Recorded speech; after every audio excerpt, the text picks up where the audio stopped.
de nuestro conversatorio internacional COVID-19, la pandemia, una mirada multidisciplinaria.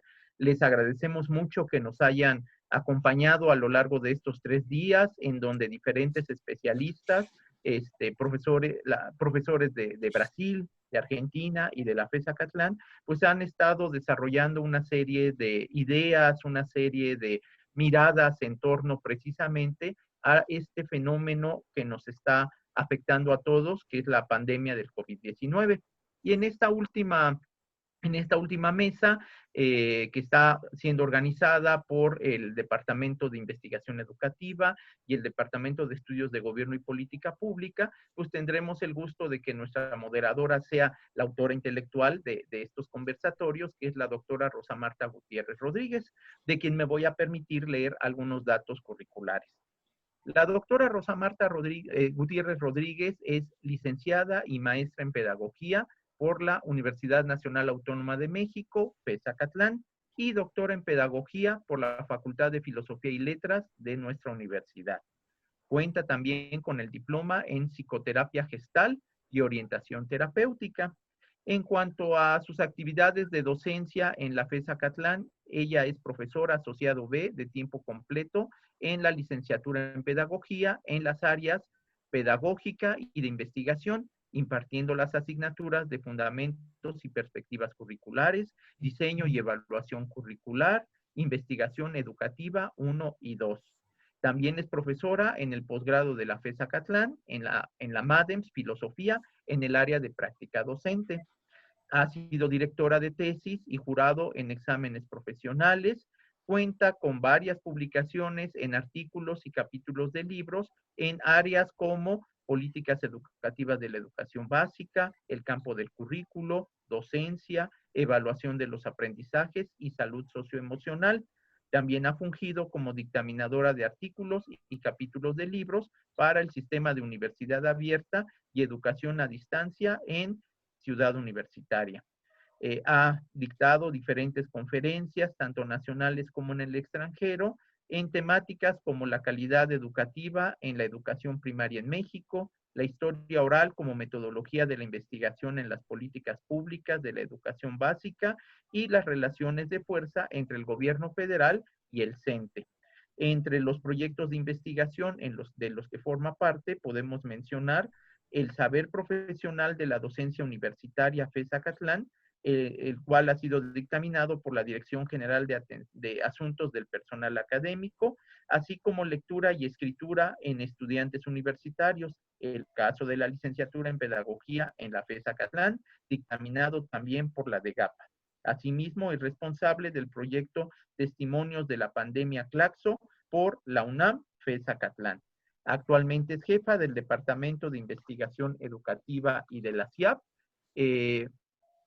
En cuanto al diseño e impartición de cursos de capacitación y diplomados, ha participado en nuestra universidad y en otras instituciones. Finalmente, las líneas de investigación que está desarrollando la doctora Gutiérrez Rodríguez son currículo, adjetivaciones y sustantivación, educación ambiental, implicaciones y subjetividades, educación básica y fenómenos políticos, desarrollo socioemocional, alfabetización académica en estudiantes de licenciatura y posgrado. De esta manera, cedemos el uso del micrófono a la doctora Rosa Marta Gutiérrez Rodríguez. Doctora, por favor. Muchas gracias, doctor Sanabria. Gracias a todos por su asistencia. Bienvenidos a nuestra tercera mesa del conversatorio. Y a mi vez me corresponde presentar a mis queridos colegas y compañeros de mesa, y así como dar las indicaciones de la mecánica que vamos a tener en la conversación que van a sostener nuestros especialistas. Voy a dar paso primero a la explicación y después a la presentación, si me permiten. Tenemos 3 preguntas ejes sobre las que gira la discusión. Cada uno de nuestros participantes tiene 5 minutos como tiempo estimado, solo estimado, para dar respuesta a cada una de estas preguntas, y si no respuesta, para reflexionar sobre ellas o incluso cuestionar la naturaleza de las propias preguntas que hemos planteado como ejes. Al término de la primera pregunta, haré yo el resumen sintético o lo más que se pueda de las aportaciones para dar paso a la segunda y así sucesivamente hasta concluir para posteriormente dar paso a las preguntas del público participante que quiera dirigirla específicamente a algún ponente o que las mande de manera abierta. Si no hay dudas, podríamos ya pasar a presentar a nuestros ponentes. Tengo el placer y el enorme gusto de presentar al doctor Mauricio Pilatowski Braverman, quien hoy nos acompaña.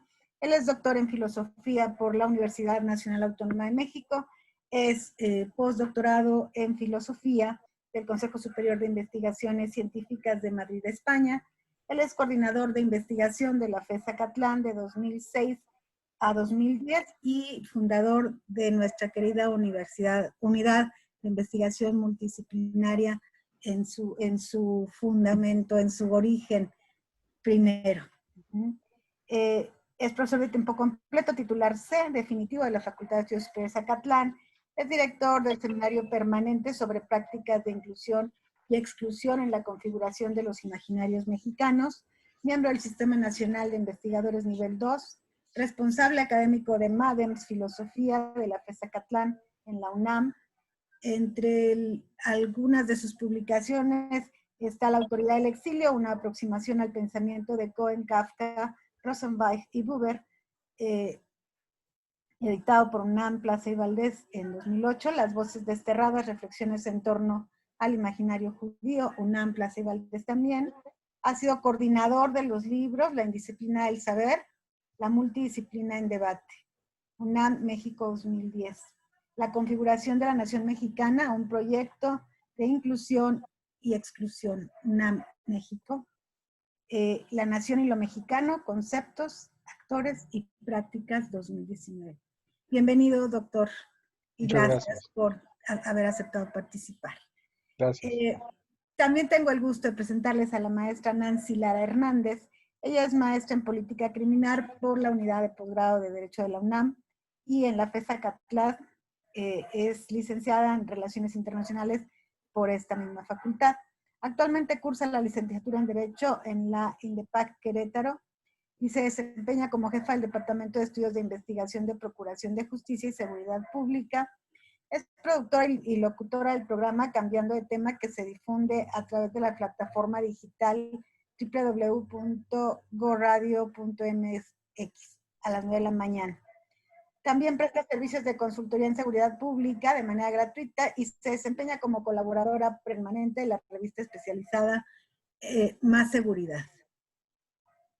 En tercer plano tenemos a la maestra María Isabel Carolina Medina Rodríguez, que es maestra en Educación, Neurocognición y Aprendizaje por el Instituto de Enlaces Ejecutivos.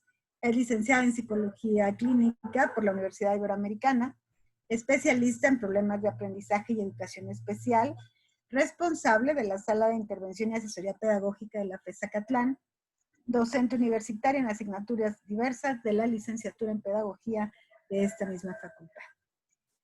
Finalmente, pero no menos importante, me permito presentarles al licenciado Miguel Ángel de la Calleja, que es licenciado en Lengua y Literatura Hispánicas por la Facultad de Estudios Superiores Zacatlán de la UNAM. Tiene estudios de maestría en Letras Mexicanas en la Facultad de Filosofía y Letras de la UNAM. Es profesor de la Facultad de Estudios Superiores Zacatlán desde 1991 en las carreras de Lengua y Literatura Hispánicas y en la licenciatura en Enseñanza de Inglés. Es coordinador editorial de la serie Alfonsina de la FES Zacatlán con 6 publicaciones, de Dulce y Útil de Copaxo con 14 textos publicados, ambos de la UNAM. Es coordinador del seminario Fervores, Geopoética de la Lírica Mexicana Contemporánea en la FES Zacatlán. Es investigador de poéticas del siglo de oro y semiótica artística y cuenta con varias publicaciones como Peinar el viento, Fatigar la selva, Prólogo a El tiempo y la cuenta, Antología esencial de Raimundo Ramos, por la Universidad Autónoma de Coahuila en el 2003. De Cantares de Gesta Hispánicos, también publicación de la UNAM FES Zacatlán en 2005. Otros 1001 sonetos mexicanos, fue el coordinador de esta publicación por la UNAM FES Zacatlán en 2006. La cabeza de Medusa, UNAM FES Zacatlán en 2007. La pluma de Alonso Ramírez de Vargas, de Celada y de Tintero, en Injerto Peregrino de Bienes y Grandezas Admirables. Estudios de Literatura y Cultura Española e Hispanoamericana de los siglos XVI al XVII. México, Universidad Autónoma Metropolitana, Iztapalapa. Literatura Universal, de Publicaciones Santillana en México, 2006 y 2013. Y Literatura Mexicana e Iberoamericana, México Santillana, 2008 y 2014. Y finalmente Roland Barthes y la Poética del Pliegue en Indicioso. México, Universidad Autónoma de la Ciudad de México del 2011 y es editor de la revista Figuras, revista académica de investigación de la FES Zacatlán en la UNAM. Bienvenidos sean todos ustedes y si les parece vamos a respetar el orden en el que aparecen en la mesa y empezaríamos pidiéndoles en la medida de lo posible nos ajustemos a los tiempos establecidos y empezaríamos con la intervención del licenciado Miguel Ángel de la Calleja con la primera pregunta. ¿Cuáles son los retos frente a las problemáticas sociopolíticas y ambientales que deberán asumir los regímenes gubernamentales, los especialistas y los grupos de la sociedad civil de cara a la pandemia derivada del COVID-19? Adelante, licenciado Miguel Ángel, tiene usted la palabra.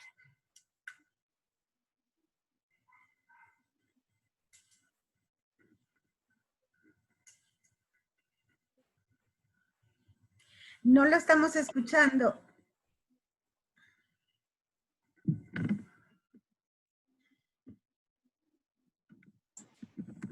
Listo. ¿Sí? ¿Ya me dieron la palabra? ¿Ya? Muy bien, muchas gracias. Pues muchas gracias a la doctora Rosa Marta y al doctor Juan José Sanabria por la invitación que salió la semana pasada a poder dar algunas reflexiones sobre el fenómeno de la pandemia que se deriva no solamente aquí en México, sino en el mundo. Frente a esta primera pregunta, yo me di a la tarea de una reflexión, vamos a llamarla inclinada e incidental, porque me parece que puede hacerse un reto más amplio que lo directamente que pueda uno trabajar. A mí una de las cosas que realmente me ha preocupado, finalmente, es que puede haber muchos retos de la pandemia, que puedan los problemas, que puedan los regímenes poder trabajar, pero creo que hay algo que podemos retomar en esta recurrencia de las epidemias que ha tenido la humanidad. Es decir, creo que hay una parte que esto podríamos tomarlo y que podría ser una lección del reto que se puede tomar. Yo me di a la tarea, no voy a leerlas todas, pero sí me interesa mucho poder decirles que por lo menos tenemos en este momento, y casi se puede conseguir en línea, 20 textos narrativos que cuentan sobre pandemias, ¿sí? Desde el más clásico del Decamerón, sí, que puede uno pensar que no es el más importante, en el sentido de que este es el más conocido, hasta partes de Tucídides, ¿sí? De tragedias griegas que puede tener como Edipo Rey y Sófocles, que tienen, ¿sí? Ya recurrencias sobre epidemias y que son parte incidentales de la trama y de la narrativa que se tiene. Esto nos ayuda a comprender dos aspectos que a mi ver son los dos retos importantes que habría que tomar en cuenta y que cuando uno se acerca no solamente a lo que está sucediendo eso, sino a poder ver no de manera histórica nada más, sino esta construcción narrativa que se dio, ¿sí? Incluso hasta las últimas que han estado saliendo hace poco, que se llama Sopa de Wuhan, que algunos de ustedes a lo mejor ya la leyeron, que es una recopilación de textos recientes de lo que ha sucedido en la pandemia. Creo que la primera y más importante, que a mí me parece que es recurrente en todas las pandemias, y en este es el reto más importante que tenemos que asumir toda la sociedad, pero particularmente los gobernantes y los especialistas, es cómo recobrar la certeza. Es decir, el problema más importante es el derrumbe de la certeza que se tiene. ¿Qué quiero decir con derrumbe de la certeza? Que me parece que es muy importante. Uno, se tiene el derrumbe de la certeza médica. Es decir, ha habido en el acercamiento donde uno está frente a las redes sociales, frente a los artículos de investigación que le llegan, frente a los ensayos periódicos, hay todo un choque de certeza. Es decir, estrictamente no sabe uno, ¿sí?, en qué camino se tiene que ir. Pero también la información gubernamental, ¿sí?, la forma de planear que se va teniendo, la forma en que se van organizando, a veces a trompicones, también hay una ruptura de certeza para todos los demás. Es decir, no saber estrictamente cuál es el camino que se tiene que dar. Es decir, el problema está en que hay un entredicho constante sobre una certidumbre de lo que se está sucediendo. Y ese es uno de los retos más importantes para poder implementar cualquier tipo, ¿sí?, de acción que se vaya dando. Es decir, ¿qué se sigue? ¿A quién se sigue? ¿Sí? ¿Cuál es el camino? ¿Sí? Creo que a nivel individual, es decir, fuera de las universidades, que pueda tener un camino de investigación, que pueda haber una metodología para ir encontrando los rumbos, uno de los problemas más serios que le puede suceder en general, ¿verdad?, a todo un público que está viendo cómo se va a resolver este problema, es eso, esa parte que se va dando. Y eso es un aprendizaje que se ha dado a lo largo del tiempo de las epidemias. Es decir, cuando uno hace recurrencia al leer, se da cuenta que es lo primero que cae.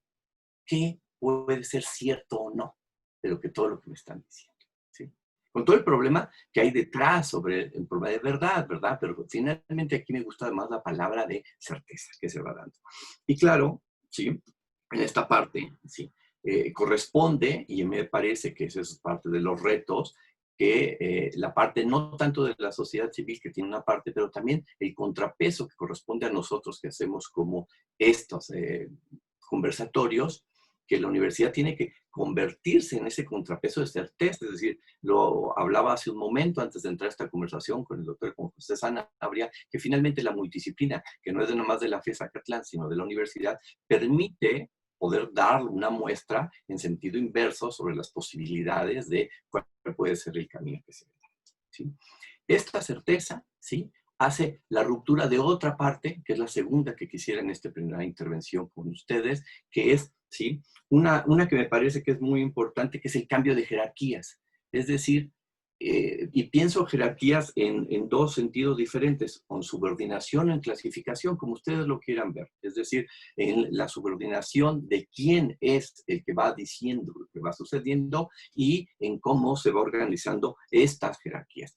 Y creo que esa es la segundo gran reto que se tiene que dar. Es decir, ¿a quién vas a empezar a creer si logras restablecer certezas? ¿Sí? Es decir, tienes detrás, ¿verdad?, algo muy importante como todas las tarde, noche que hay una conferencia y desde el principio ha habido un currículum académico detrás para empujar sobre eso, ¿verdad? Pero aún así ha costado mucho trabajo este proceso. ¿Por qué? Porque detrás se ha perdido esa idea de jerarquización que se va dando y entonces empiezan a invertir.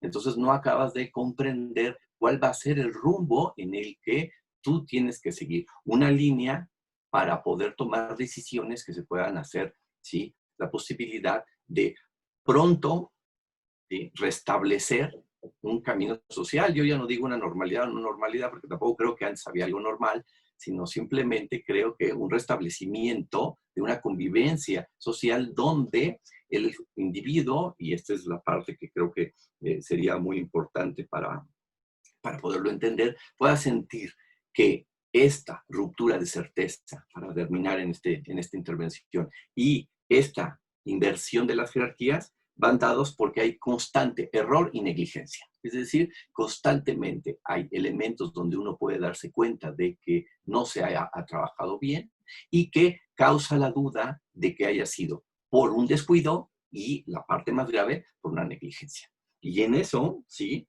acaba, ¿sí?, sintiéndose que ese es el reto primero para poder establecer algo. Es decir, antes de las acciones que puedan ser exactas, donde decir se puede abrir el 30% de un restaurante, se necesita entender estrictamente cuál es lo que va a suceder pronto.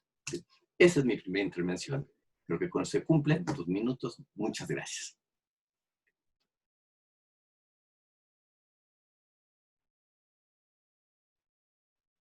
No se escucha la maestra Rosa Marta. Listo. Gracias, licenciada Lacalleja. Damos paso a la voz de la maestra María Isabel Medina Rodríguez para que nos haga favor de abordar esta primera pregunta. Bueno, primero que nada, gracias por la invitación para participar y estar cercanos a distancia. Sí, para mí es muy importante estar aquí precisamente porque una de las cosas en la perspectiva que yo tengo es que tenemos que estar cercanos, ¿no? Y que los seres humanos nos tenemos que acercar, ya sea de cualquier forma, y nos tenemos que ver, porque somos seres gregarios. Entonces, desde mi perspectiva, me voy a permitir leer porque yo soy como que me explayo y para respetar el tiempo y todas las cosas, para que no se me vaya a pasar y siendo esta parte, con miras a saber también lo que es importante y lo que quisiera decir, ¿no? Porque tengo muchas ideas desde estar estos 3 días escuchando a todas las personas, me ha venido más y más a la cabeza, pero me voy a centrar precisamente en una idea en la que quiero compartir con ustedes, ¿no? Dice, escuchando, informándome y siendo partícipe de este tiempo y evento, creo que los retos a los que se enfrentará cada área que se plantea en la pregunta son muchos y variados. En general serán difíciles. Las instancias gubernamentales tienen retos diversos dependiendo de las necesidades de cada grupo y contexto a trabajar. La doctora Ángeles de la Rosa señalaba cifras y es alarmante lo que está pasando. Lo cierto es que este periodo ha servido para hacer conciencia y darnos cuenta con lo que contamos y las carencias y deficiencias que se tienen en todas las áreas del desarrollo.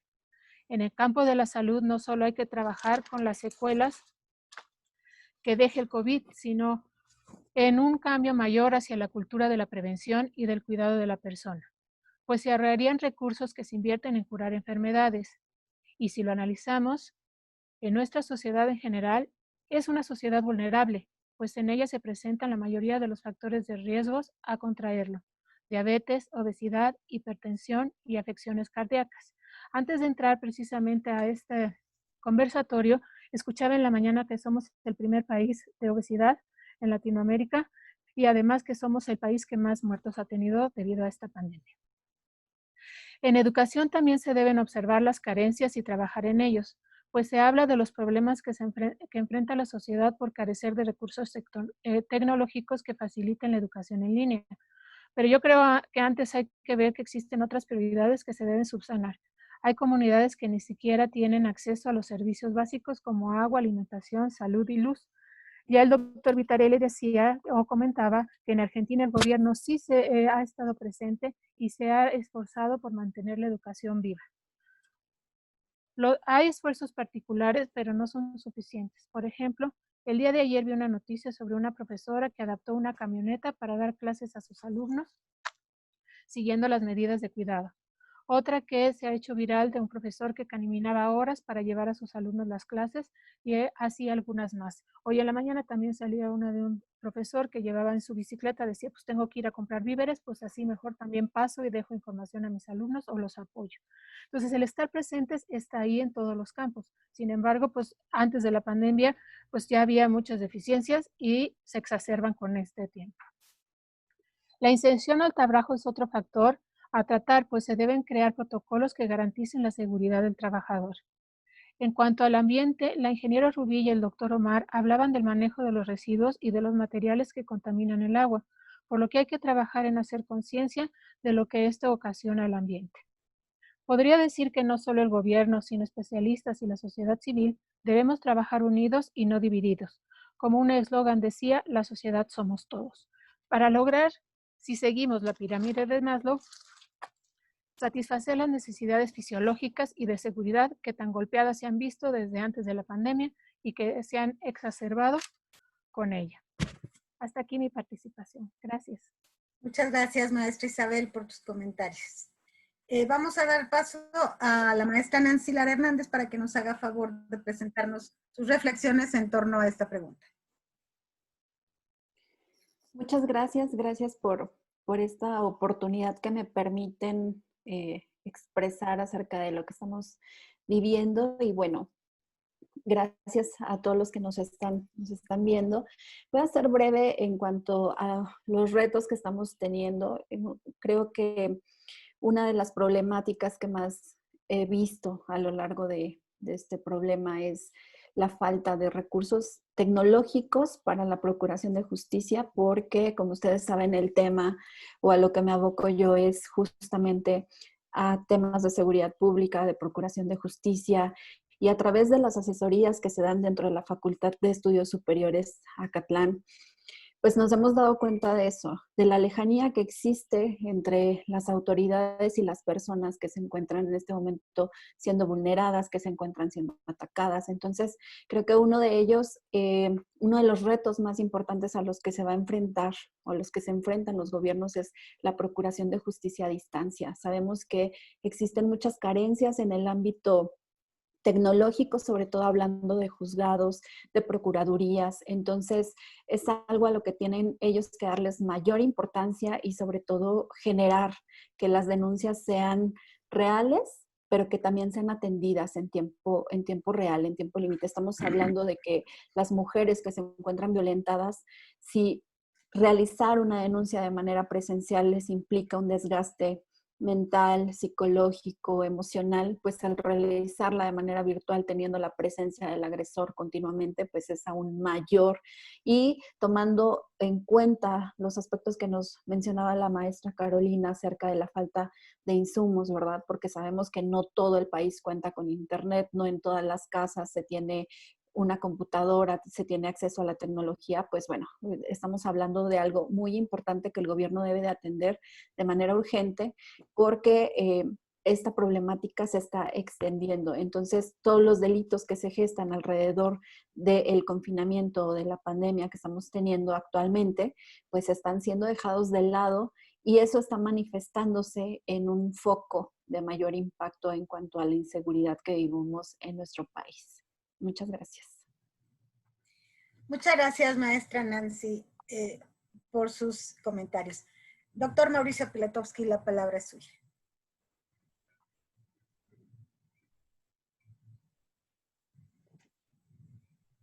Pues quiero iniciar por dar las gracias a los organizadores de este evento.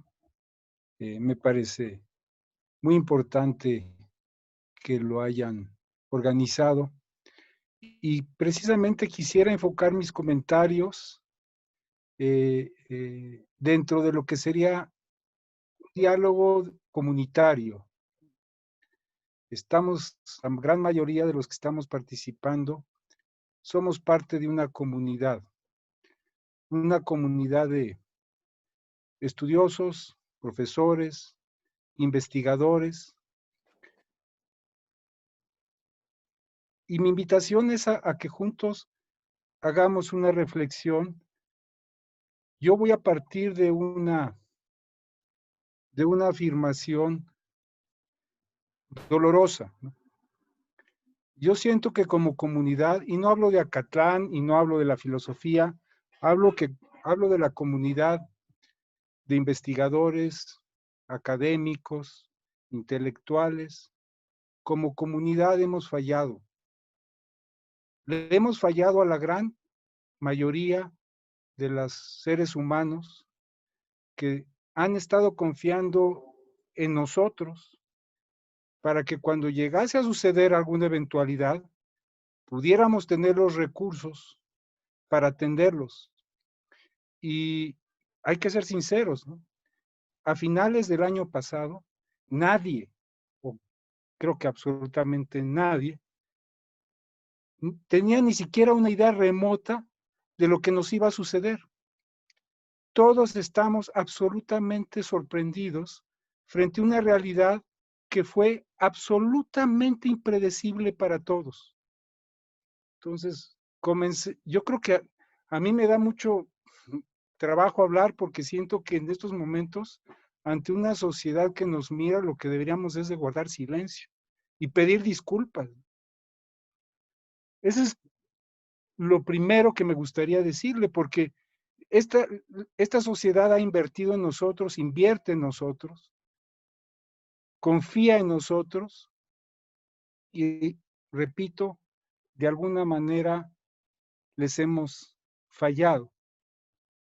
Les hemos fallado también y les seguimos fallando. ¿Por qué? Pues porque nuestros médicos y sistema de salud no está dando una respuesta certera, como decía el profesor. Es prueba y error, ensayo, discusión. La economía está haciendo agua. Todos los economistas y sus modelos y sus cálculos no nos están funcionando realmente para poder sortear de forma eficiente. Es impresionante que hace poco tiempo la humanidad lanzó otra vez un cohete al espacio y nos dicen que a lo mejor puede ser que dentro de un año a lo mejor hay una vacuna y están experimentando medicamentos. O sea, es realmente, a mí me genera un sentimiento de impotencia y de haber fallado sinceramente. Ese sería como un primer punto. Y ahora en lo que toca a mi área, que es la filosofía, en la ética también hemos fallado. Hemos fallado porque ni siquiera está claro a quién tenemos que cuidar. ¿Nos cuidamos a nosotros mismos en una ética utilitarista? ¿Nos hacemos cargo del de al lado? ¿O somos altruistas y cuidamos a los demás? ¿O hacemos una mezcla que no nos lleva a nada? En el campo de la ética también tenemos ahí muchos pendientes que responder y ya hablaremos cuáles son las consecuencias, pero por lo menos en la introducción, mi manera de empezar con todo esto es, colegas, compañeros, académicos, bajemos la voz porque a grandes rasgos, con lo que hasta ahora sabíamos, no hemos podido responder. Es momento de sentarnos a pensar qué es lo que no funciona. Con esto cierro mi primera intervención. Gracias.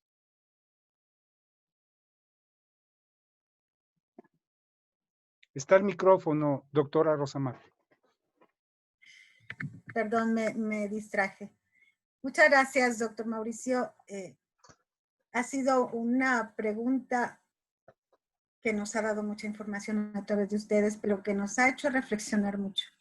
Desde la ruptura de las certezas, como decía el licenciado Miguel Ángel de la Calleja, hasta lo que decía la maestra Isabel en cuanto a que la única certeza que tenemos es nuestra propia presencia. Decía Isabel, estar presente es la certeza más importante, estar presentes nosotros con otros. Por su parte, la maestra Nancy Lara, y tratando yo de ir dándole una hilación lógica a todo esto, se pregunta cómo hacer con la procuración de justicia a distancia, justo en ese estar presente, en ese estar viviendo las diversas problemáticas sobre procuración de justicia. Y no es tan sencillo cuando se ponen en la mirada natural y evidente las problemáticas comunes de la falta de energía eléctrica, las brechas digitales, la pobreza y la marginación social. Y creo que esto es lo que conduce a que la reflexión del doctor Mauricio Pilatowski sea tan fuerte, ¿no? Es momento de pensar qué hemos hecho y qué no hemos hecho.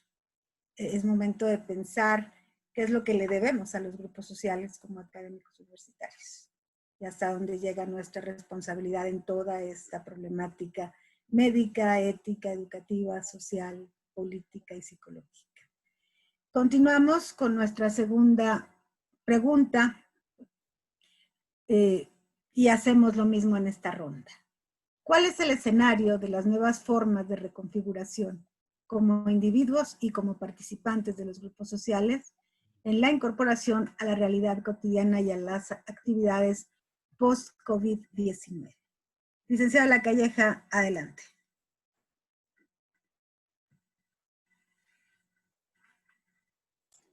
Listo.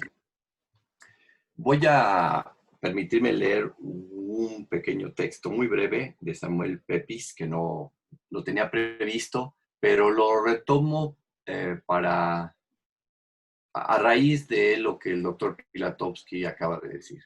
Creo que estamos en la misma sintonía, casi en un pesimismo extremo que debería de retomar, sí creo que la reflexión sobre la universidad especialmente es importantísima.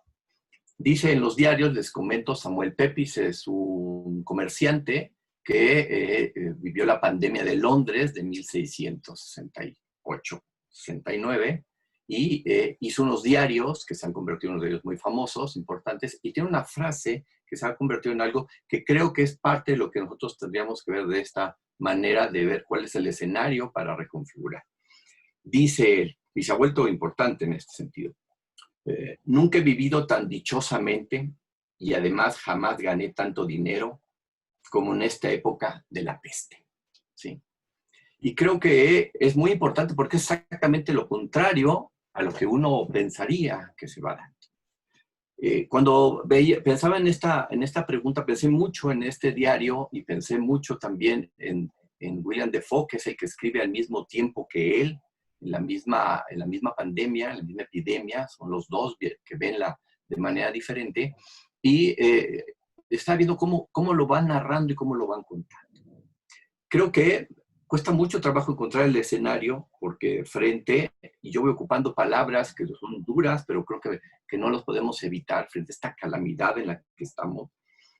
Hay dos caminos, dos escenarios, y que finalmente hay que tener el cuidado y la precaución de retomarlo. Leo otra cita y le digo por qué razón, por qué la veo de este escenario y creo que es el que hay que romper. Muy al principio, este escritor y filósofo que se ha vuelto muy famoso últimamente, Agamben, hizo un texto, y voy a leer nada más la primera parte porque es tremenda para lo que quiero decir, sin llegar a la discusión con él, que podría ser. Dice el 26 de febrero, que es cuando empezaba el problema de la epidemia en Italia y que en México apenas estábamos vislumbrando qué era lo que íbamos a hacer, ¿no? Qué es lo que iba a suceder. ¿Por qué los medios de comunicación y las autoridades se esfuerzan por difundir un clima de pánico, provocando un verdadero estado de excepción, cuando lo que sucede es una influencia o una especie de gripe? Esa es la primera reflexión que hizo Agamben al principio, de un texto muy importante que era la privación de la libertad, porque eso era lo que él planteaba, ¿sí? Hace unas semanas escribió otro texto que ya abjura casi absolutamente lo que dijo al principio y ahora trabaja un poco sobre la educación digital. ¿A dónde voy? El escenario, y creo que es parte de nuestra reflexión muy importante, voy a ocupar un anglicismo porque creo que funciona bien. El problema creo es que tenemos un escenario en slow motion, ¿sí? Es decir, no acabamos de verlo completo. Ese es el gran problema que creo que tenemos actualmente, ¿sí? La reincorporación o la incorporación a la realidad cotidiana resulta compleja porque va en cámara lenta, ¿sí? Vamos viendo la realidad a trazos muy cortos y que va cambiando, ¿sí? Es decir, es realmente un slow motion como no lo quisiéramos, es decir, como un momento en que quisiéramos que avanzara para poder ver cuál es y no lo podemos ver. Es decir, cuesta mucho trabajo y esa es una de las cosas que habría que pensar y reflexionar, y estoy de acuerdo con el doctor Mauricio Latowski, que esa es la parte que tiene que recomponerse para poder pensar exactamente qué es lo que hay que hacer. ¿Por qué? Porque cada día va uno enterándose de cosas diferentes. Es decir, es difícil entender estrictamente. Uno puede ver, y le doy mucha razón a la maestra Marisabel sobre algunos ejemplos del esfuerzo que se tiene que hacer. Pero perdón que sea yo del otro lado, pero también podemos ver los otros esfuerzos que no se hacen, ¿verdad? Es decir, la otra parte negativa, la parte de retroceso que se va dando, el cómo no se trabaja. Y entonces uno no puede ver estrictamente hasta dónde avanzan las cosas. ¿Cuál es el fenómeno?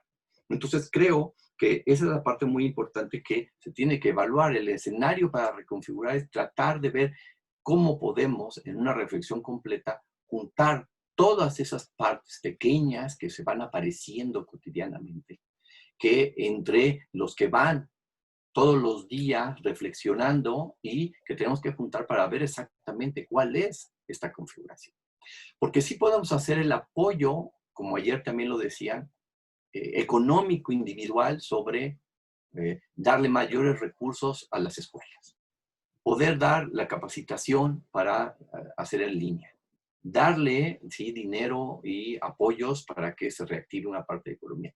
Pero pareciera que todavía no vemos el panorama completo, ¿verdad? Es decir, que va tan lentamente que se van apareciendo cosas, ¿sí? Y hay amenazas, porque no puedo decirlo de otro, es un ejercicio lingüístico que se ha dado actualmente casi bélico, de que nos veremos en octubre a ver si qué pasa, ¿no? Es decir, cuando de repente nos damos cuenta que estamos en junio y hemos pasado, hace un rato lo decía, ya 2 cuarentenas, ¿sí? Los que han podido están.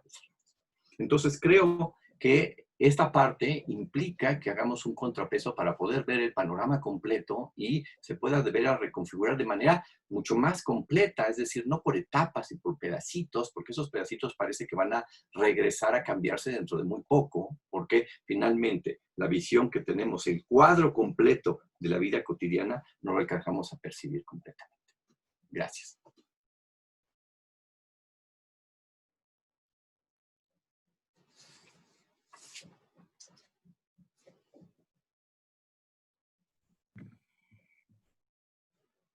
Ok. Gracias, maestra La Calleja. Estoy teniendo algún problema aquí con el micrófono, pero creo que ya lo solucioné. Muchas gracias por su intervención y cedo la palabra a la maestra Isabel Carolina. Adelante, querida Isabel. Gracias. Lo que pasa es que tampoco me permitía quitar el mute, pero ya estamos aquí.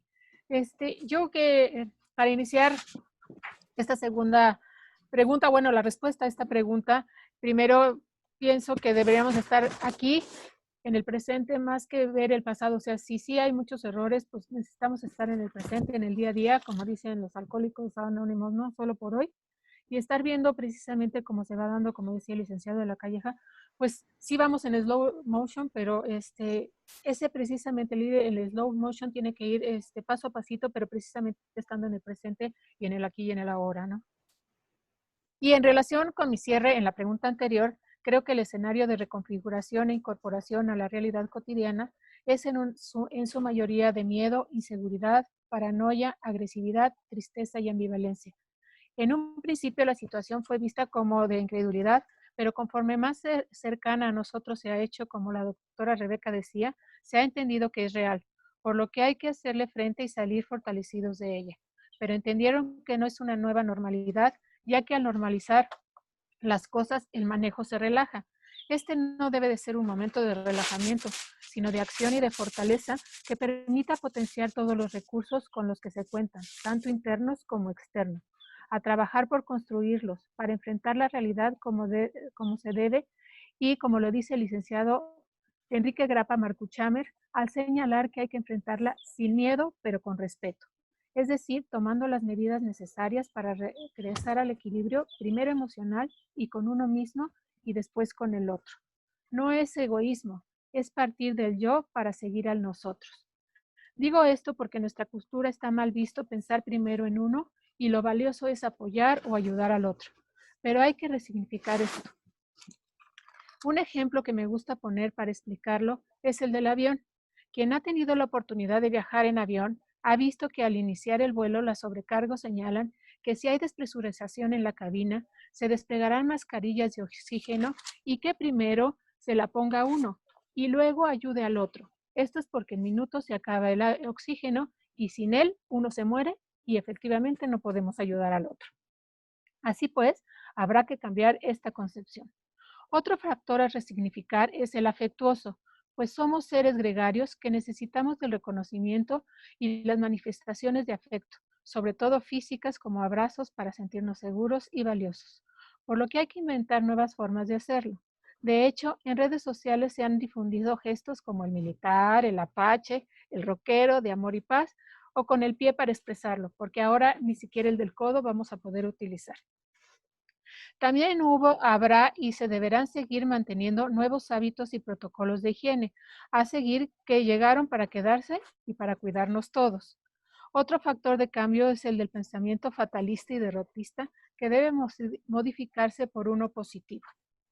No es lo mismo decir, me quedo en casa porque me lo prohíben o me lo imponen, a decir, me quedo en casa para cuidarme y cuidar a otros. Depende del enfoque que se le dé a las cosas o situaciones, se enfrentarán y manejarán mejor. Por último, hay que acercarnos a la realidad virtual y observar el valor real que ha dado. Por ejemplo, este conversatorio que permite disminuir la distancia con colegas de otros países, como la doctora Lourdes Brasil dos Santos y el doctor Vitarielli, y ver a través de la pantalla amigos y personas que de otra manera no sabríamos cómo están ni podríamos compartir con ellos. Esto es para mantenernos en contacto. El verlas y saber cómo están relaja, da tranquilidad y apoya a regresar al equilibrio emocional. También resignifica al otro desde potencialidades y lo que nos puede otorgar para nuestro propio desarrollo. Termina enfatizando que hay que enfrentar la nueva realidad cuidándonos todos, respetando nuestras acciones hacia ese cuidado y el de otros sin emitir juicios ni censuras.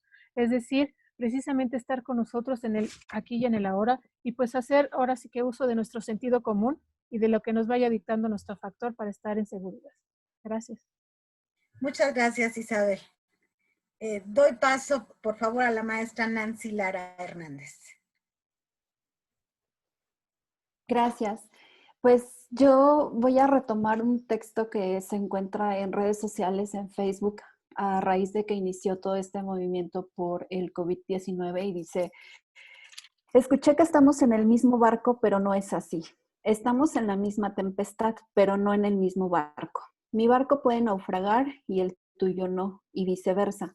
Para algunos la cuarentena está óptima. Momento de reflexión, de reconexión, suave, en chancletas, con un whisky o un té.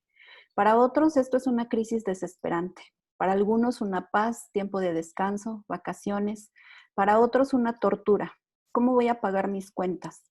Algunos están ocupados en elegir una marca de chocolate para Pascuas. Otros están preocupados por el pan para el fin de semana, si los fideos alcanzan para unos días más. Algunos están en el home office de su casa del country, otros están revolviendo basura para sobrevivir. Algunos quieren volver a trabajar porque se les está terminando la plata. Otros quieren matar a aquellos que rompen la cuarentena. Algunos necesitan romper la cuarentena para hacer cola en los bancos. Otros critican al gobierno por las colas en los bancos. Algunos publican fotos de jubilados, pero algunos de estos que publican fotos seguramente podrían acompañar a algún familiar anciano. Unos tienen fe en Dios y esperan milagros durante este 2020.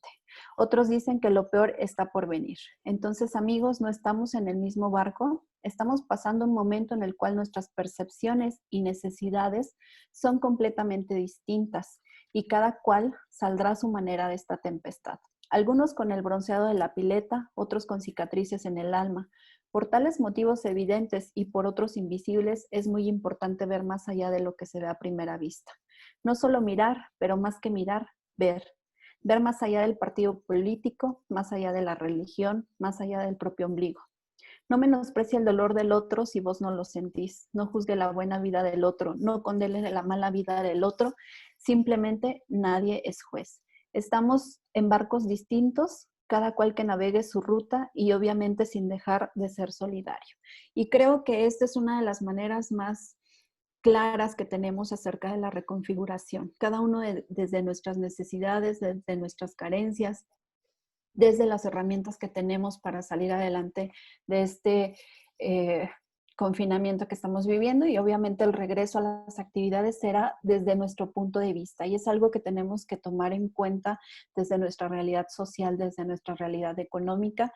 No podemos aparentar o no podemos pensar que todos vamos a llegar a la misma meta porque estamos en diferentes planos, en diferentes necesidades y sobre todo no todos tenemos la fortaleza psicológica y emocional que necesitamos para regresar, ¿no? La maestra Carolina lo decía, somos humanos que necesitan el contacto, pero ¿cuántos humanos están ya con ese miedo, con esa insatisfacción de tener contacto con los otros, pensando que en cualquier momento se puede llegar a contagiar?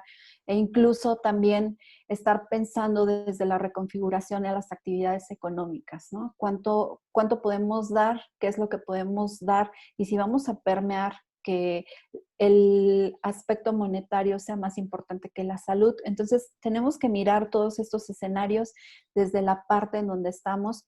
Y hay algo súper importante que es la empatía para poder mirar y para poder ponernos en el lugar del otro, pero desde la situación del otro, no buscando una igualdad, sino siendo corresponsables de lo que cada uno está atravesando. Y bueno, esa sería mi participación. Muchas gracias. Gracias, maestra. Adelante, doctor Mauricio. Muchas gracias. Yo voy a responder la pregunta en el sentido que estaba yo, que expresé en la primera. ¿Cuál es la responsabilidad de nosotros como académicos? Y voy a decir una palabra muy fuerte, pero ¿en qué medida somos cómplices de lo que está pasando? Y lo digo provocativamente. ¿Y por qué hablo de complicidad? Porque voy a citar a Adorno y Horkheimer cuando hablaban de la dialéctica de la ilustración. En el caso de lo que sucedió en el siglo pasado, no es un comparativo, no quiero hacer ese comparativo, pero tomo lo que ellos en su momento dijeron. Lo que sucedió entonces en el corazón de la sociedad civilizada, Alemania, Estados Unidos, Inglaterra, Japón, ¿fue porque la gente era ignorante o fue porque la civilización tenía un avance en el conocimiento? Por lo segundo. Por lo segundo. La bomba atómica, los genocidios, todo eso no fue producto de la ignorancia, al contrario, fue producto del desarrollo del conocimiento. Desde ese punto de vista hay una complicidad entre la ilustración o el conocimiento y el cataclismo de su época. Sin hacer la comparación, porque no tiene nada que ver una situación con la otra, la pregunta puede ser vigente y es, ¿qué necesitamos nosotros? ¿Más dosis de conocimiento? ¿Vamos a seguirle metiendo más y más al conocimiento cuando se ve que esto hace agua por todos lados? Cuando se ve que no tenemos respuestas. Y aquí nada más quiero lanzar un punto. El título de este encuentro es la mirada multidisciplinaria. Yo creo que ya es hora de que mejor hablemos de una mirada indisciplinada, ¿no? Y voy a explicarme. El conocimiento se ha estructurado a partir de modelajes teóricos. Es lo que Freud llamaba la omnipotencia del pensamiento. Pensamos que con nuestra capacidad intelectual podemos transformar la realidad. Es magia ilustrada, es la razón como un mito. Lo creemos tanto y tanto y tanto que de repente cuando nos sorprende la realidad, no sabemos qué hacer. Y en vez de retirarnos y de repensar cómo desestructurar los modelos que hemos armado, seguimos dándole por el mismo lado. Le seguimos dando por el mismo lado y seguimos queriendo apostar a lo mismo que ha fracasado y a lo mismo que nos ha colocado en la situación que estamos. Creo que esta es una segunda llamada. Creo que este es un momento para volver a preguntarnos cuál es la relación de nosotros con el conocimiento. Si nosotros debemos estar en función del conocimiento o el conocimiento debe estar en función de nosotros. Quiere decir, si operamos de acuerdo a la lógica de la razón instrumental, este es el resultado. Si nos salimos de esa ecuación, si indisciplinamos el conocimiento, tal vez podemos darle un cauce distinto. Lo dejo ahí para luego abordarlo en mi tercera intervención. Gracias. Muchas gracias. Tengo muchos comentarios de lo importante que se les están haciendo las reflexiones. Hay puntos a favor, porque disienten, obviamente de eso se trata esto, de poder reflexionar, de poder tener un punto de quiebre que me lleve a pensar en lo que no había pensado. Probablemente se piensa de manera mecánica, Bueno, pues intervenimos nosotros en los ecosistemas se defienden de nosotros, como decía ayer el doctor Eduardo Chávez, y hay una relación lineal. Bueno, no es así, es mucho más complejo lo que hoy los colegas nos plantean, esta incertidumbre, este derrumbe, las certezas, esta necesidad de atender a los otros desde el aquí y el ahora o desde el antes, pero sobre todo todas estas contradicciones que nos produce el convertirnos en mujeres y hombres de ciencia, que no sabemos qué hacer con esos conocimientos, que nos lleva el doctor Pilatowski a pensar, híjole, si ese es el camino o no. Si en lugar de buscar la multidisciplina, dice el doctor, hay que buscar la indisciplina. Quizá es de veras presentarnos un escenario de desarrollo intelectual y humano que nos confronta con lo que ya hemos venido haciendo, y ese es el objetivo de este conversatorio. Agradezco además que tenemos muchas preguntas y muchos participantes, preguntas que vamos a atender cuando terminen nuestros queridos colegas su tercera participación. Voy a ceder la palabra al licenciado Miguel Ángel de la Calleja para atender la tercera pregunta, que versa de la siguiente manera. ¿Cómo se piensa y se atienden las necesidades de apoyo socioemocional de los individuos y los grupos durante la pandemia? Todo esto que tiene que ver con la rueda de la fortuna y la montaña rusa de emociones que traemos por el confinamiento, ¿cómo se piensa y cómo se atiende? Cedo la palabra al licenciado de la Calleja para abordar este tercer cuestionamiento. Y agradezco nuevamente lo oportuno de los comentarios y lo apegados a los tiempos que hemos estado. Gracias. Retomo lo que el doctor acaba de decir y terminar, y me parece que es fundamental, que es la parte emocional. Es decir, creo que esto es uno de los aspectos que más se tiene que tomar en cuenta, y creo que ese es el primer punto para ver cómo se va y cómo se puede ayudar, ¿sí? Porque hay que tomar en cuenta de que una epidemia lo que más ataca es la parte emocional.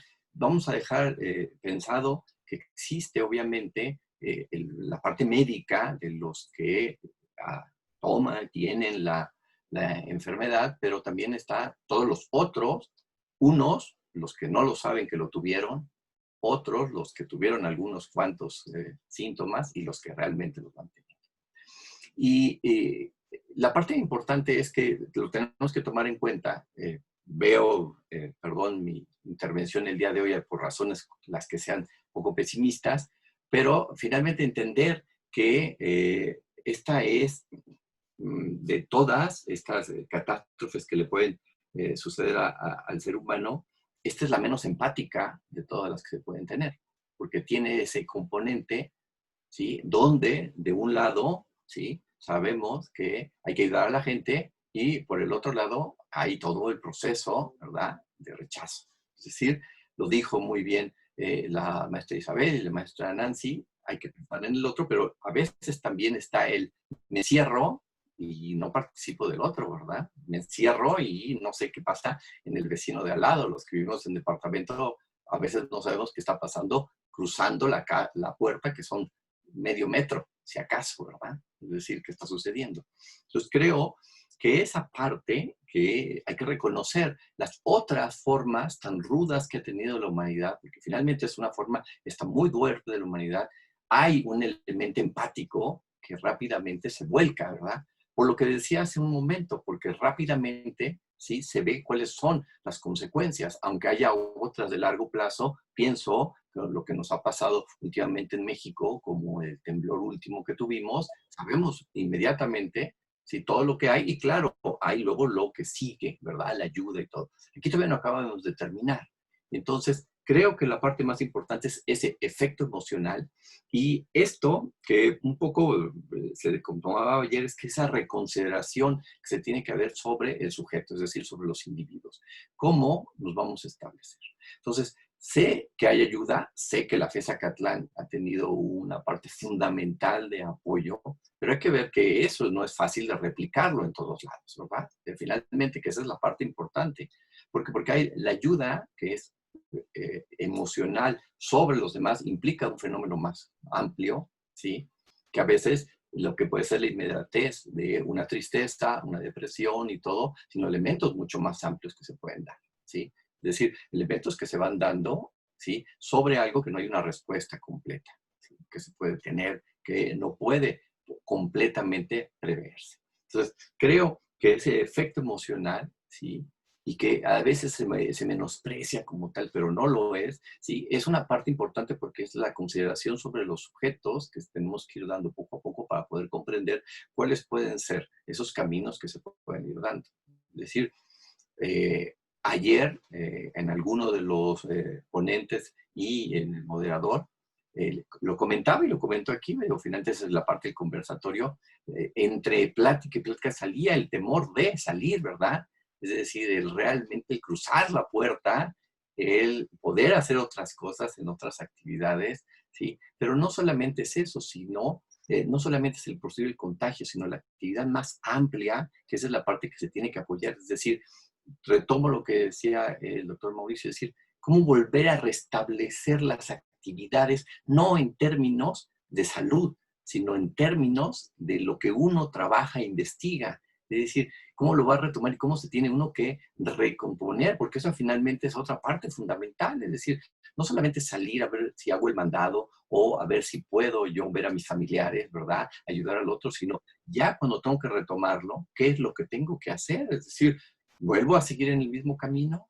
¿Sí? Retomo las circunstancias y cómo entonces me recompongo, todos, ¿verdad? No nomás uno, cómo me recompongo para poderlo trabajar. Entonces creo que esa parte de empatía es la que va a costar más trabajo de hacer, es decir, y la empatía a todos los niveles, no lo pienso solamente esa empatía que tenga que ver con el enfermo o no enfermo, que es la parte más ruda que siempre está ahorita, sino también con la empatía de lo que haces o no haces, ¿sí?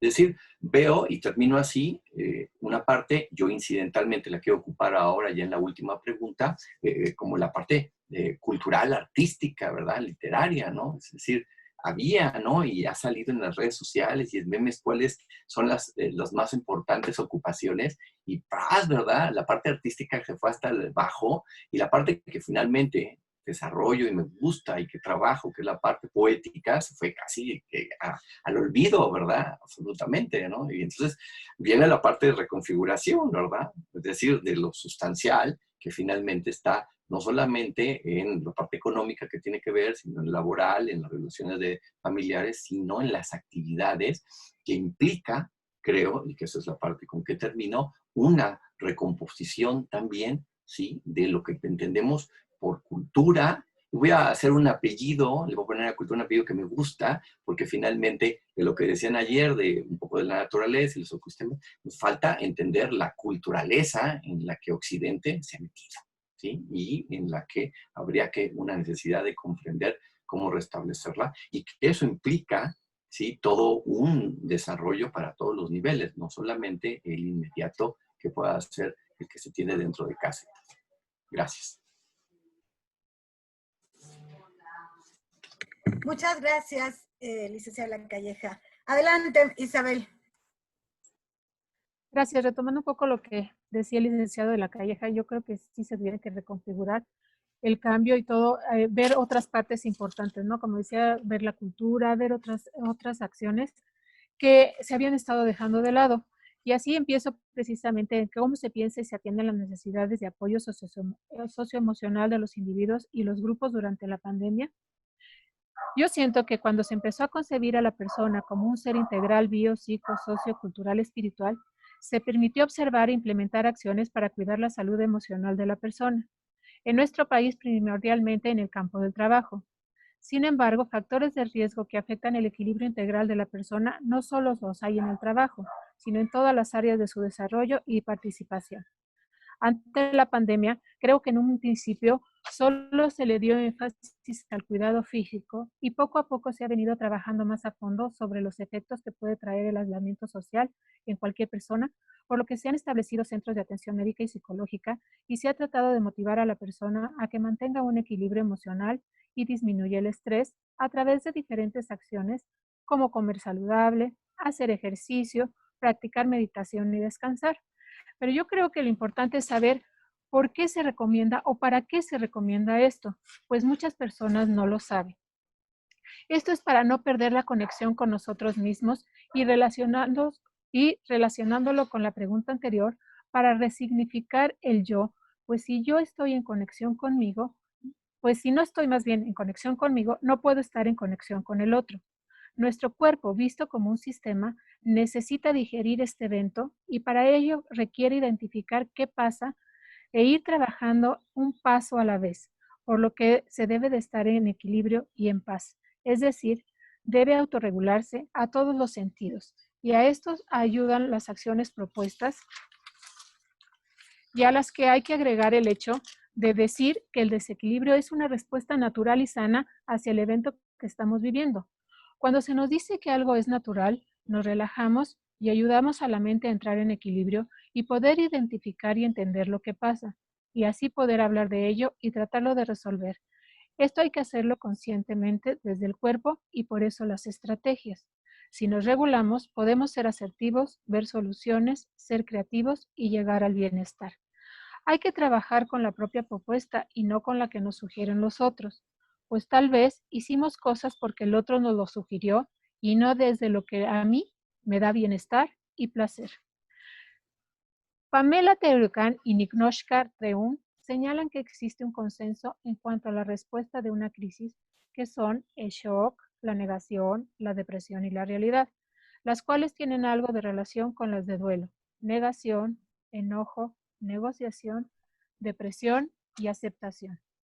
Sí, estamos en duelo porque se perdió algo. Entonces hay que volver al equilibrio para aceptar la realidad y recuperar con el tiempo la capacidad de estar en completo bienestar y de experimentar alegría y placer.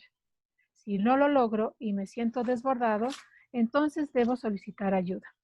Hay instancias gubernamentales y centros que están siendo generosos y que al saber lo que puede llegar a pasar con las personas ante una situación de crisis, han abierto sus puertas para apoyar. Lo importante es saber que la calma y bienestar dependen de uno mismo. No hay que buscarla afuera ni dejarse influenciar por lo que el otro u otros hacen o les funciona. Somos únicos e irrepetibles. Pueden parar las olas, pero puedes aprender a surfear.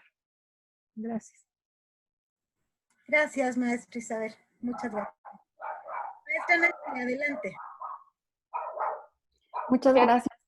Pues yo ahora voy a aplicar lo que se utiliza mucho en las aulas, es que ya dijeron todo lo que iba a decir, pero quiero retomar el concepto del proceso de duelo que nos da la maestra la maestra María Isabel, porque justamente creo que es eso. Pocas veces nos detenemos a pensar por qué estamos con este sube y baja de las emociones. Y es que en realidad todos vivimos un proceso de duelo, todos perdimos. ¿Qué perdimos? Nuestra libertad, ¿no?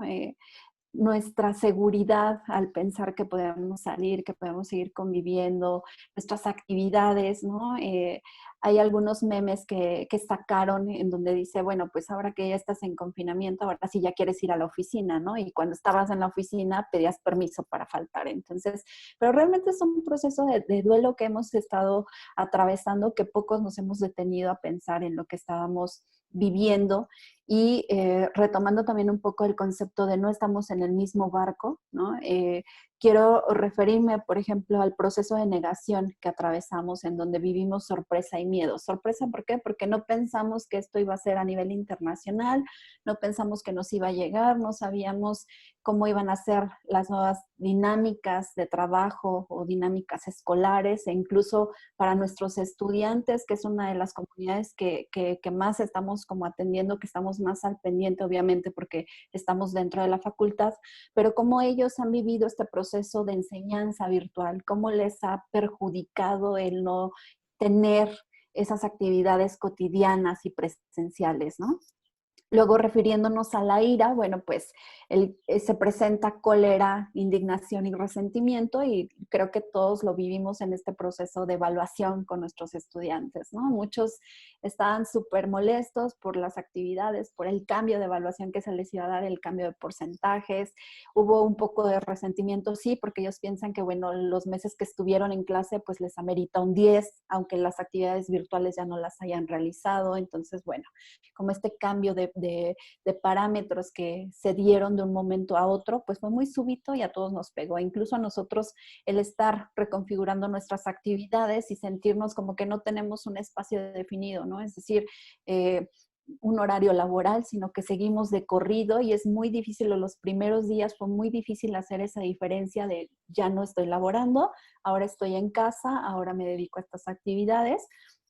Y bueno, llegar a ese proceso de negociación en donde nos enfrentamos con la incertidumbre y el desconsuelo, ¿no? ¿Cuánto tiempo más vamos a estar así? ¿Cuánto tiempo más en actividades? Que ahora es el pico más alto, no hay que salir.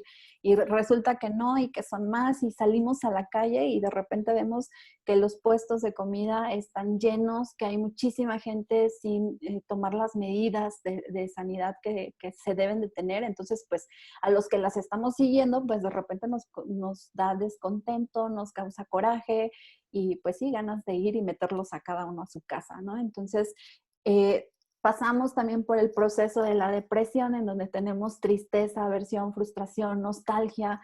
Ya estamos extrañando nuestra oficina, ya estamos extrañando el llegar y estar ahí en nuestro espacio para dedicarnos 100% a las actividades.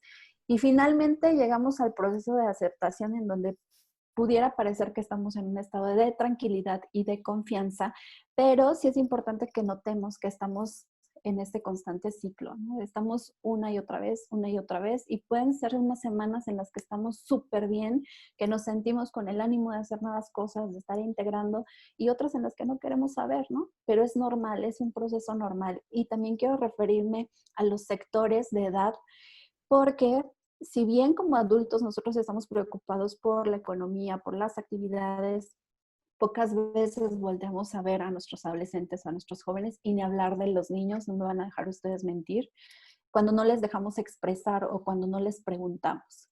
¿Cómo te sientes? El niño sabe que súbitamente pararon sus actividades, que dejó de ir a la escuela, que pasa el 100% en casa, que de repente hay algún tipo de roce entre la familia, por eso se están incrementando los índices de violencia intrafamiliar y por eso los refugios se están viendo ya con una mayor más bien su capacidad ya se está rebasando, ¿no? De atención a las víctimas. Pero al niño pocas veces volvemos a ver y a preguntarle cómo le está pasando, qué es lo que está él enfrentando, cómo se está sintiendo. Y creo que es bien importante porque a veces dejamos de lado las emociones y el pensar o el preguntarnos cómo lo están viviendo, y eso les va a generar, obviamente, que al regreso se incorporen de una manera más abrupta a sus actividades, ¿no? Es algo que no están observando los niños, que no están atendiendo. Para los adolescentes y jóvenes, les quiero comentar que nosotros estamos implementando unos círculos de paz, ¿no? En donde platicamos y estamos ahí desahogándonos de lo que está pasando constantemente en nuestra vida, en las actividades, en lo que hemos dejado de hacer. Y es bien difícil porque, por ponerles un ejemplo, de mi grupo de 50 alumnos, 5 fueron los que dijeron, sí, yo lo necesito. Es decir, 45 alumnos están con sus emociones, con sus sentimientos guardados en casa y además preocupados porque los padres están saliendo a trabajar y ellos tienen riesgo o temen por el riesgo de contagio. Entonces es como un cúmulo de emociones, pero que difícilmente se están atendiendo. A veces nuestra individualidad nos hace pensar que solitos vamos a salir adelante. No, ahorita no necesito nada, cuando en este momento es bien importante, incluso a través de las pantallas, a través de las redes sociales, generar vínculos y podernos expresar. Ni siquiera necesitamos la solución, lo que necesitamos es expresar cómo nos estamos sintiendo y eso nos ayuda a liberar la tensión. Entonces, sí creo que es un factor que se debe de atender, que se le debe de dar mayor importancia y sobre todo que debemos estar atentos, ¿no? Con las orejas así súper, súper grandes para poner atención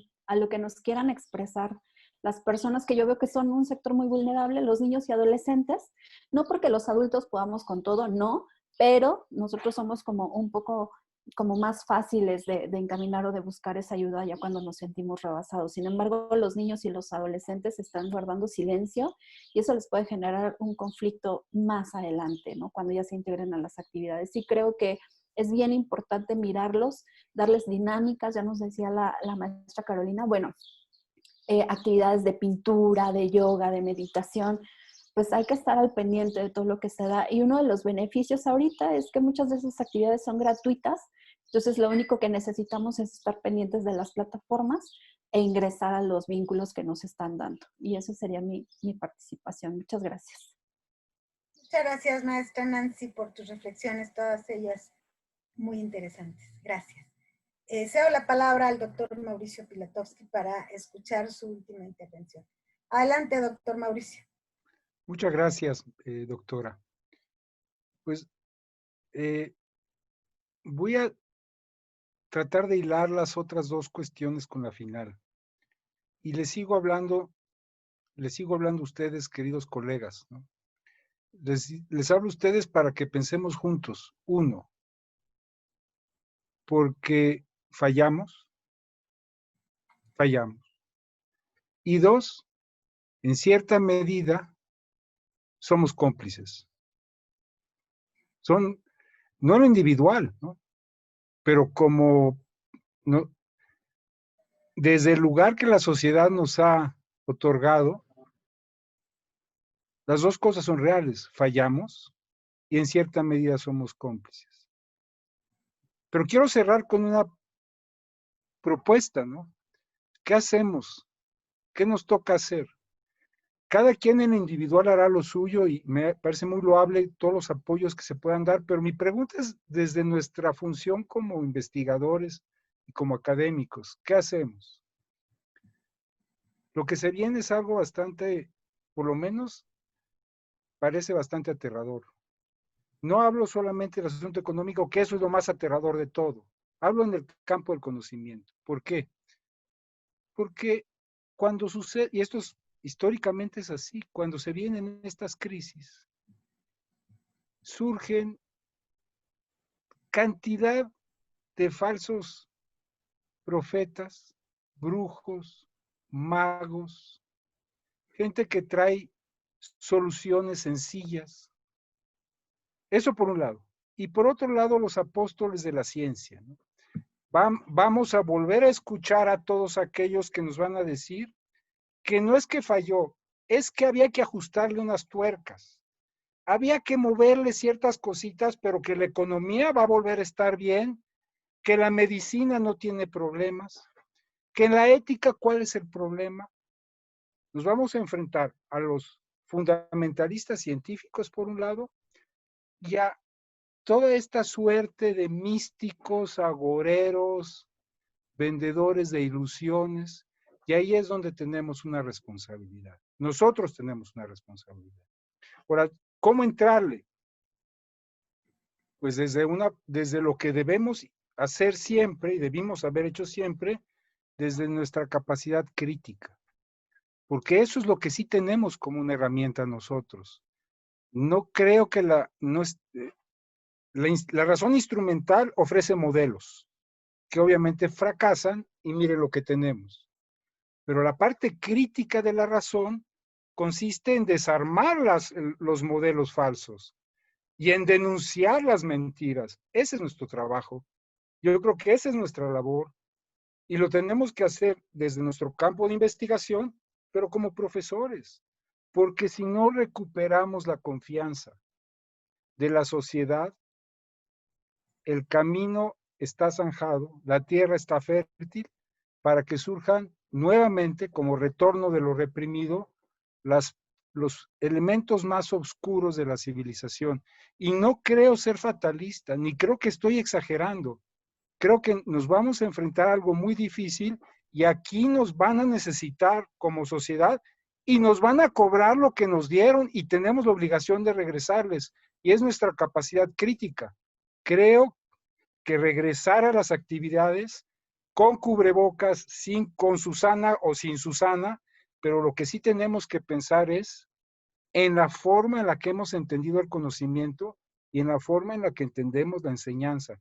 Yo creo que ese es el punto, a mí por lo menos, que de lo que me llevo después de lo que estamos viviendo, pero lo dejo a la reflexión. Y muchas gracias por la invitación. Muchísimas gracias a ti, doctor, y muchísimas gracias a todos. Voy a modificar un poco la organización que teníamos, porque habíamos pensado, mis colegas organizadores y yo, que si nos queda un poco de tiempo íbamos a cederles la palabra 5 minutos a cada uno de ellos para después pasar a atender las preguntas, y creo que sí tenemos tiempo suficiente para que el doctor Sanabria comparta con nosotros sus reflexiones, el doctor Ignacio Pineda también. Después daré paso a las preguntas, y por eso les pido que seamos así súper estrictos con el tiempo, para que al mismo tiempo que escuchamos sus reflexiones podamos atender las preguntas. Si ustedes me lo permiten, vamos a hacerlo de esta manera. Muchas gracias. Adelante, doctor Sanabria.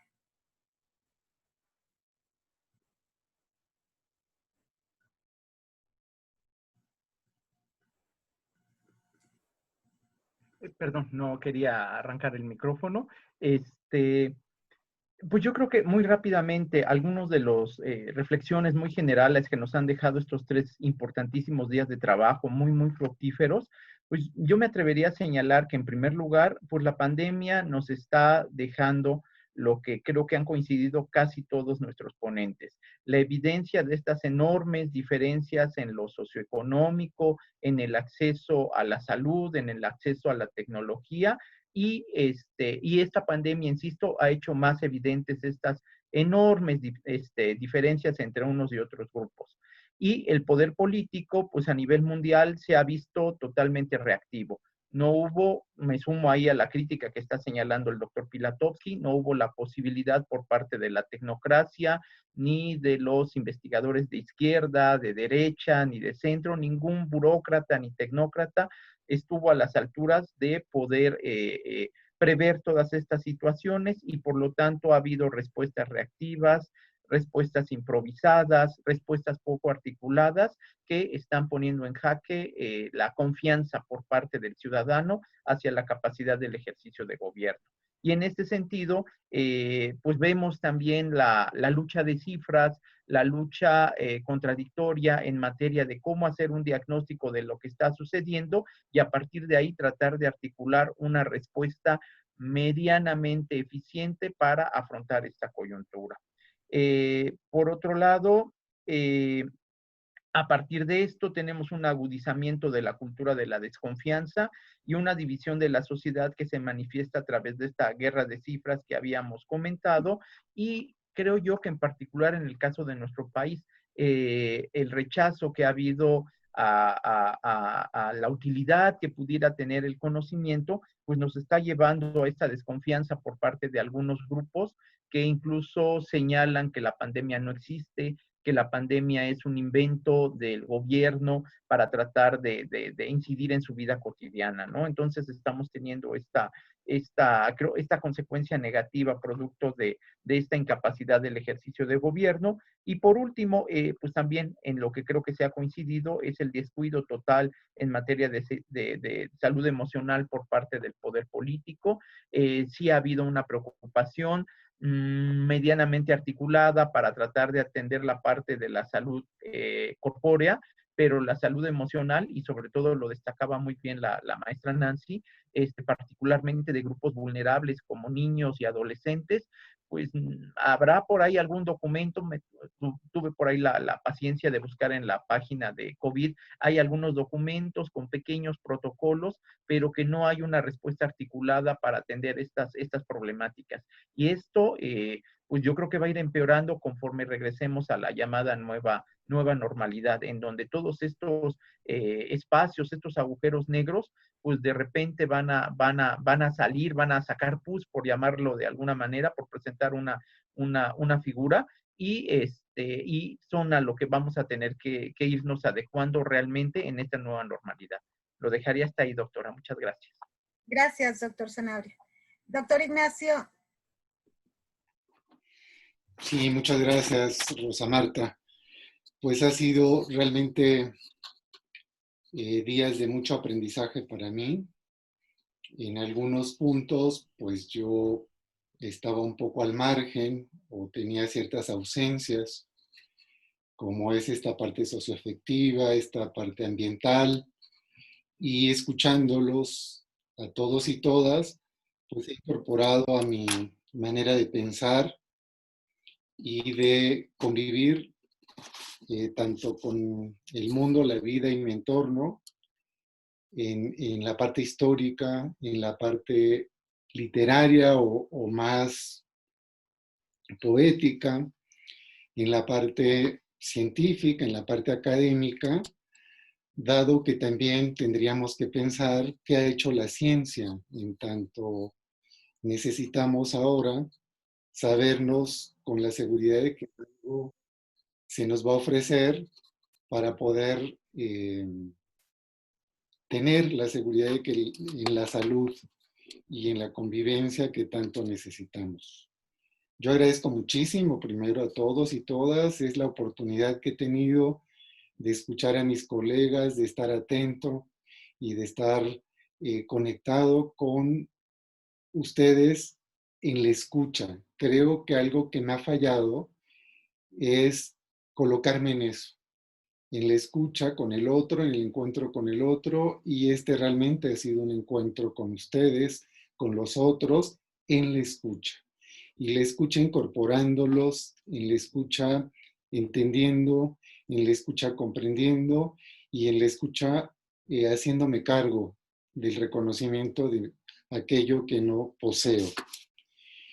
Con relación a lo que yo tengo un poco con lo que viví en, en este conversatorio, yo quisiera hacer patente esto que ayer un poco planteé en el conversatorio y que pareciera que ahora el doctor Pilatowski y el licenciado Miguel Ángel coinciden en que probablemente no probablemente, creo que tenemos que pensar mucho en que estamos en una crisis civilizatoria que nos pone en riesgo, es decir, ¿qué hemos hecho? Nos preguntaban, ¿qué hemos hecho como para tener lo que tenemos, ¿no? O sea, ¿hacia dónde hemos dirigido los esfuerzos que las instituciones, que los cargos académicos, que las funciones académicas nos confieren para tener lo que tenemos? Y creo que hay que repensarlo desde las diferentes perspectivas y territorios también.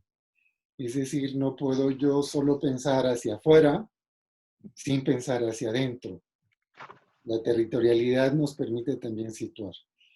Y comentaba también que estamos en un punto crítico de una crisis que hemos padecido a lo largo de la historia y que tendríamos que hacer frente de la mejor manera. En los términos académicos, yo siempre he estado generando en algún momento la atención para que podamos voltear la mirada hacia otras opciones y posibilidades y horizontes, más allá de querer ocuparnos de articular o rearticular contenidos, disciplinas, sin procurar pues reconstruir o reinventarnos en esta existencia, en este reaprender a vivir en estas condiciones de vida, de habitar nuestros espacios, nuestros territorios, nuestro mundo. Es una especie de reexistir en esto que se aparece como oportunidad, como resistencia o como desafío para reconfigurarnos, ¿no? En ese sentido, creo que retomaría lo que la doctora Rebeca insistió mucho el día de ayer, que tendríamos que acudir a una sociedad civil organizada, solidaria, que nos posibilite sentirnos un poco más en la condición de estar protegidos, de estar respaldados, tanto en la salud física, psicológica, ambiental y social. Y yo creo que sí necesitamos regular y regularnos en la conducta humana para recuperarnos en la confianza y la convivencia que en términos, supongo un poco que el doctor Pilatowski señalaba, pues de estas convivencias comunitarias que nos hacen, nos posibilitan fortalecer y reconstruir el lazo social que tanto hemos perdido en todos los sentidos. Y ahí seguramente en términos políticos, que no es mi campo del todo, pues tenemos que acudir al gobierno, pero también a la gobernanza. Una gobernanza un poco en el estilo Foucaultiano, del cuidado de sí y del cuidado de los otros, en una responsabilidad ética y política de quienes somos individuos, personas, pero que también estamos dándole sentido y reconfiguración a lo comunitario, a lo social, a lo grupal y a estas interacciones que devienen en un posible retorno a esta vida comunitaria y social. De nuevo termino agradeciendo sobre todo a la doctora Rosa Marta, que siempre tiene ideas muy brillantes y que afortunadamente las comparte conmigo, y de veras que te agradezco mucho. Espero no fallar en esto que nos convoca Rosa Marta y seguir participando en todos los eventos y en los proyectos que nos sea posible. Muchas gracias a todos y todas y estamos para la escucha, por favor. Muchas gracias, Nacho. Gracias a todos nuevamente. Voy a dar paso a algunos comentarios de nuestros participantes que me parece que es importante darles la voz. Entonces, ustedes escriben y yo leo y nuestros ponentes nos hacen favor de atender las preguntas o responder a los comentarios en la medida que sea posible.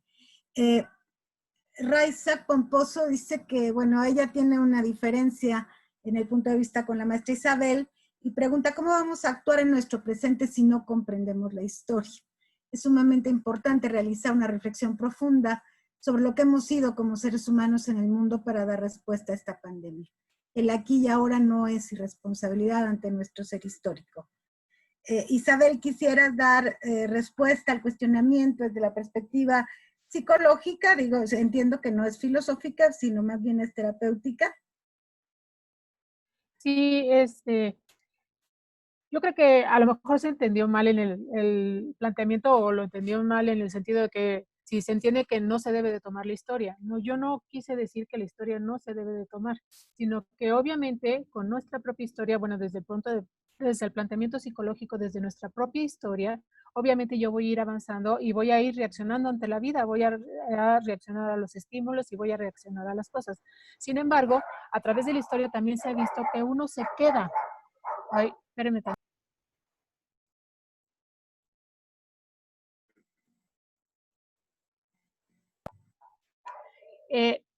Justamente son las cosas que pasan, no puedo detener que pase el camión ni nada, pero mi propia historia a veces, si yo me quedo instalada en ella, me va a determinar y va a decir, por ejemplo, en el campo de la psicología, es que como me hicieron, como pasé, como hice, como torné, entonces no puedo funcionar hacia el futuro. Esa es la idea. La idea es que sí tengo que tomar mi historia y no que plantearme, como lo decían los griegos, de que infancia es destino y ahí me voy a quedar, sino que sí puedo cambiar, que sí puedo tomar las estrategias necesarias para plantearme desde este momento qué quiero, tomando lo que hubo en el pasado, con lo que tengo en el presente para forjar mi futuro o para forjarme como persona de aquí en adelante. Eso es lo que yo quise decir. Muchas gracias, Isabel. Para ti misma te preguntan, ¿qué sugerencias darías para el apoyo emocional a los niños de primaria?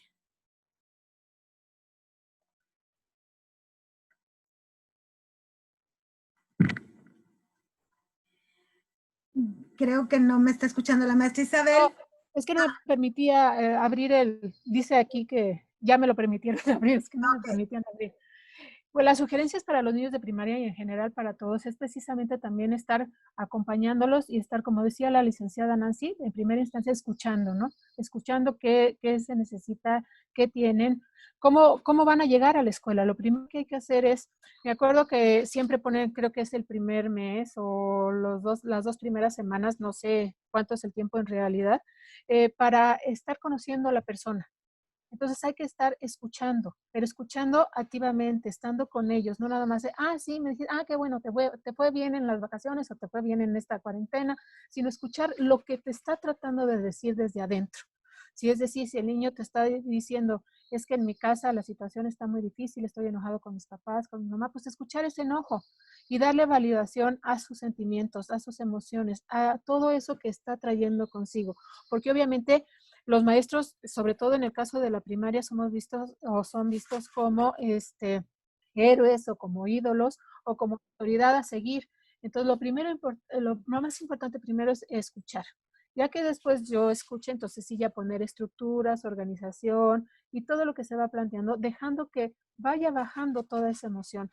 Se vaya otra vez también el niño autorregulando, si está muy tenso, pues utilizar también estas estrategias de respiración, de que escuche la música que le gusta, poner todas esas herramientas que están a nuestro alcance para que ellos también puedan salir adelante. No sabemos si vamos a regresar a las aulas virtualmente o si se va a regresar físicamente, aunque sí ya se ha dicho que sí físicamente. Entonces también hablar de esta parte de organización, ¿no? De que ahora tenemos una nueva realidad y que esa realidad nos está llevando a que nos vamos a tener que lavar las manos muchísimas más veces. Hay niños que, por ejemplo, en el área en la que yo trabajo, hay chicos que les cuesta mucho trabajo, teniendo un trastorno de desarrollo, te dice, ¿por qué me tengo que lavar las manos? Porque son muy concretos, si ya me las lavé. ¿Y por qué tantas veces, no? ¿O por qué me tengo que poner gel si ya me lavé las manos? Entonces hay que explicar qué es lo que está sucediendo, cómo con palabras sencillas y claras a su nivel, que ellos lo entiendan y hacer un frente común, es decir, estar en el grupo todos juntos y decir, este es nuestro grupo y así es como vamos a ir trabajando. Gracias, Isabel. Retomo nada más rápidamente el comentario de Francisco Castillo que dice el concepto de aquí ahora es un concepto tomado de la teoría de la Gestalt y lo emplea de manera correcta. El estar sano psicológicamente significa estar conectados con nuestro presente. Eso es absolutamente cierto. El pasado, lo histórico, me deforma o me forma. Sin embargo, no me define. Si en mi presente siento con sentimiento, emoción y sensación que lo que vivo no me hace bien, es el punto de partida para el cambio. Y en ese sentido, lo histórico sale sobrando. En concreto, el pasado ya fue, el futuro no ha llegado, solo me queda el presente, solo y nada más. No quiere decir que la teoría gestáltica niegue el valor de la historia. Lo que hace es recuperar el valor de la esencialidad del sujeto en su condición actual. Marcos Guadarrama pregunta, yo creo que es una pregunta para el doctor Mauricio, ¿qué estrategias debemos implementar los investigadores académicos e intelectuales para que se transite de una sociedad individualista carente de memoria histórica a una sociedad de trabajo en unidad y promotora de la sensibilización? Pues, y es una respuesta muy compleja. Yo creo que tratar de dar una respuesta en 3 minutos no sería correcto, pero lo que sí pienso es que está claro que si le apostamos a una sociedad que exacerbe, por ejemplo, los pedagogos, los pedagogos, no ustedes, los que estoy viendo, sino en general la pedagogía, exacerba la enseñanza, una enseñanza de calidad, por ejemplo, ¿no? Y habla de exacerbarlo, de fomentar las capacidades individuales. Pareciera que eso no tiene una afectación. Pues sí tiene una afectación, porque lo que está haciendo es fomentando el individualismo. Tenemos un sistema económico que está fundado sobre la competencia. Bueno, ¿qué pensamos? ¿Que eso no va a tener un efecto cuando le digamos a alguien, preocúpate por el vecino? Si al alumno desde chiquito le decimos, no ayudes a tu compañero, preocúpate por ti, y al otro le estamos diciendo, tú preocúpate por tu chamba y no por del otro, llega una situación de dices, horror, la gente no quiere ayudar. ¿Quién sabe por qué? Y entonces vienen los moralistas que nos hablan del amor al prójimo y demás. como si las prácticas no tuvieran un efecto sobre las posiciones éticas. Entonces, decidamos. ¿Queremos vivir en una sociedad que exacerbe los logros individuales? Ahí está el resultado.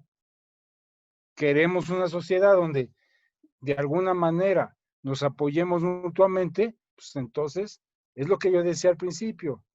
Revisemos la pedagogía, la filosofía, la economía, las ciencias políticas. No pensemos que las prácticas que enseñamos en el salón de clases o que instrumentamos a nivel teórico no va a tener una repercusión en la conducta de las personas. Claro. Bueno, es Muy bien. rápidamente. Muchas gracias, Mauricio. Esencialmente se trata de seguir construyendo y reconstruyendo esta razón crítica. Me parece que es una de las cosas a las que nos enfrentaste de manera más clara, ¿no? La razón crítica para analizar lo que ocurre. Gracias, Mauricio. Patricia Delgado, maestra de la FES Acatlán, pregunta, yo creo que es para la maestra Nancy, ¿cómo atender a nivel laboral la estabilidad socioemocional de los colaboradores, ya que la mayoría de las instituciones solo han establecido mecanismos de control para garantizar el cumplimiento? A este respecto, solo nos basta dar una mirada a cómo están trabajando los profesores de la Secretaría de Educación Pública a deshoras, 2 conferencias al mismo tiempo, 3 evaluaciones el mismo día, para garantizar resultados. Maestra Nancy, ¿qué opina de esta pregunta o qué opinión podría dar al respecto?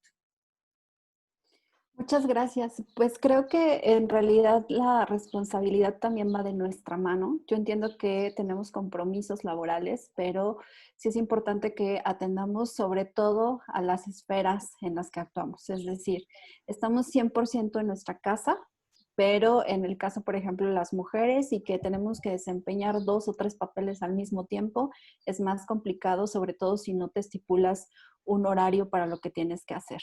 Es decir, nos levantamos como a las 7 de la mañana y empezamos con el papel de ama de casa, ¿no? Preparando desayuno.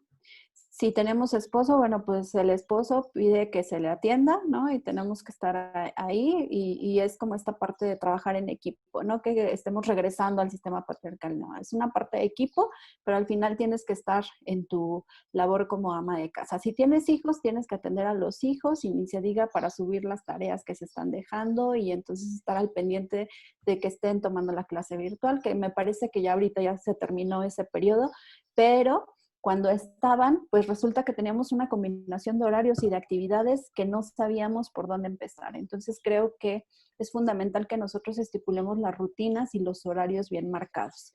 Es decir, tengo mi trabajo, está muy bien, me voy a programar, pero también buscar un descanso porque lo estamos haciendo de manera virtual y el estar siempre frente a la computadora provoca un mayor desgaste emocional y físico. No sé si a ustedes les ha pasado, pero decimos, es que ¿cómo es posible que estando en un grupo entre 50 personas no me sienta yo tan cansado que haciendo una clase de 2 horas con las mismas 50 personas a través de la red terminas agotado? Entonces, si tú vas provocando ese mismo agotamiento, pues resulta que obviamente tus emociones negativas, como es la ira, el enojo y toda esta parte de la apatía, va a empezar a generarse porque no estás teniendo un descanso. Entonces, bien importante, si tenemos que cumplir con actividades laborales, está bien, pero ponte un horario.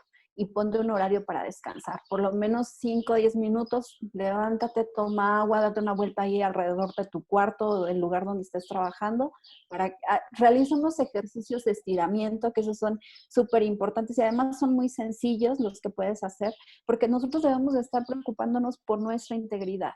Es decir, si nuestros colaboradores laborales no están viendo por nosotros, nosotros tenemos que buscar las herramientas y las estrategias para poder llevarlo a cabo. Aunque sean muy sencillas, unos estiramientos y algo que les recomiendo porque es muy fácil de hacer, son las respiraciones conscientes que nos ayudan a bajar el nivel, que no necesitamos tener ningún tipo de herramienta más que nosotros, cerrar los ojos y estar monitoreando cómo estamos respirando. Eso es básico.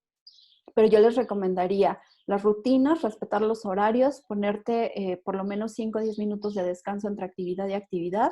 Y obviamente si tienes que salir, porque también vemos que hay algunas oficinas en donde es necesario que esté la presencia del empleado ahí. Pero bueno, si lo tienes que hacer, todas tus previsiones, es decir, tu gel, tu cubrebocas. Se está recomendando que utilicemos zapatos cerrados, pantalones, blusa de manga larga, que estamos previniendo, ¿no? Todas las circunstancias y las recomendaciones que nos están haciendo a través de los sistemas de salud para que vayamos como más tranquilos y sobre todo tomar en cuenta que debemos de velar por nuestra salud, no solamente física, sino emocional, porque si no ponemos estos parámetros, nos podemos seguir de largo. Yo les decía, trabajar hasta las 2, 3 de la mañana contestando dudas de los alumnos, pues es algo muy difícil. Entonces, siempre ponerte un parámetro, ¿no? En mi horario laboral termina aquí y tomarte un descanso siempre es muy bueno. Eso es lo que les puedo comentar. Muchas gracias. Gracias, maestra Nancy. Tengo 2 preguntas para el doctor Pilatowski. Una para la maestra Isabel y parece que con eso terminamos. Para el doctor Mauricio, ¿cuál es el papel de la filosofía en la reconfiguración de sujetos que sean capaces de reincorporarse a la nueva normalidad ante la inminente necesidad de una nueva realidad que implique una coexistencia más sólida? Si quiere usted leer la otra y de una vez contesto junto las dos. Okay, sí. Porque generalmente van en el mismo sentido. En términos éticos, ante esta realidad que nos sorprendió y evidenció a la razón como mito, ¿es suficiente pensar desde el yo al otro como un ello, al que hay que entender empáticamente? ¿Será suficiente solo entender la realidad del otro o tendremos que reconstruir críticamente nuestras interacciones humanas? Sí va una de la mano con la otra. Y con la que viene también. A ver. Sí, es cierto. No soy tan hábil, pero bueno, ya estoy. ¿Cuál es el camino ético? Esa es la tercera. ¿Será suficiente solamente entender la realidad del otro o tendremos que reconstruir críticamente nuestras interacciones humanas? Y la última Hay una de Edgar Castillo. Si quieres la leo yo. Me parece interesante el punto de vista que aborda el doctor. ¿Sí ya la viste? Ya la vi ante la dicotomía de propuestas pedagógicas de configuración colectiva y la incidencia a un sistema de competencias. Recordando a Hayek, él mencionaba el camino de certidumbre, lo que otorgaba a un desarrollo de sociedad planificada con fines colectivistas, correspondía a una ejecución coercitiva sobre las necesidades individuales de los sujetos. Apoyado en esta breve...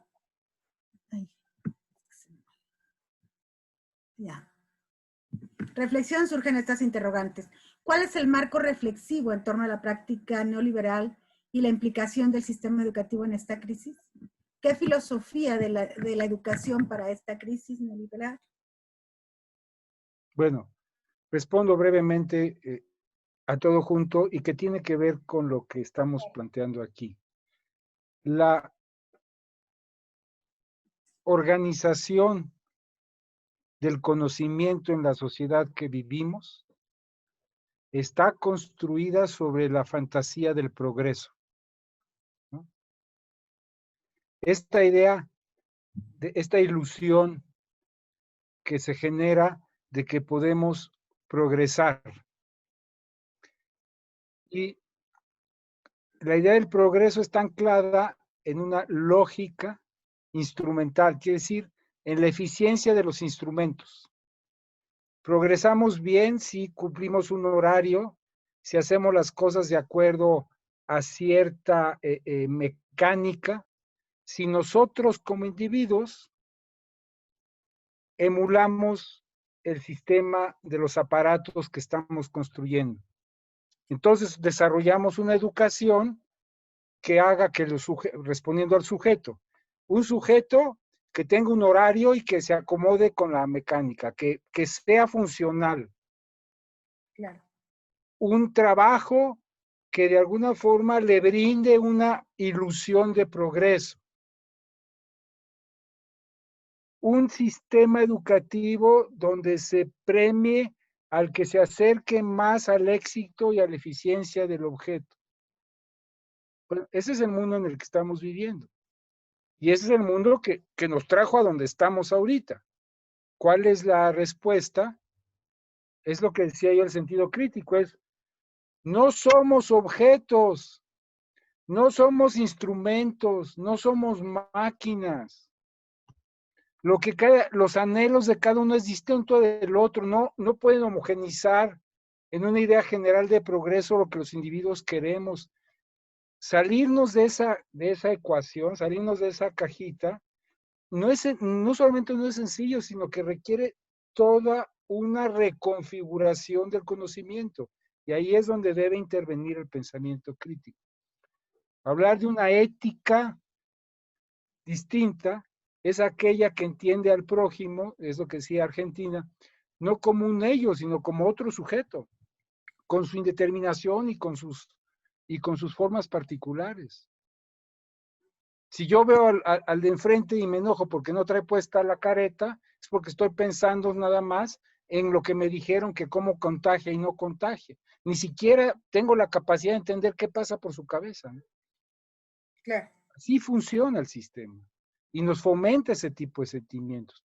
Salirse de ahí implica es mucho trabajo, pero ahí sí el reto para los educadores, cómo reconstruir una educación, respondiendo a la pregunta, que ponga en el centro a la persona como persona y no como una pieza de una maquinaria que supuestamente va al progreso y nos está llevando más bien a la destrucción, al ritmo que vamos, ¿no? Y aquí la epidemia. Claro. Muchas gracias, doctor Mauricio Pilatowski. Muchas gracias. Isabel, tienes una pregunta acerca del cuidado socioemocional para las personas adultas mayores. ¿Cómo se les puede prestar? Claro, porque las personas adultas mayores, como señala aquí nuestro participante, no solo tienen miedo de salir, tienen miedo de morirse al salir. ¿Cómo proporcionas estos apoyos, maestra Isabel? Creo que está teniendo otra vez problemas con su micrófono. Es que de repente me dice, ya.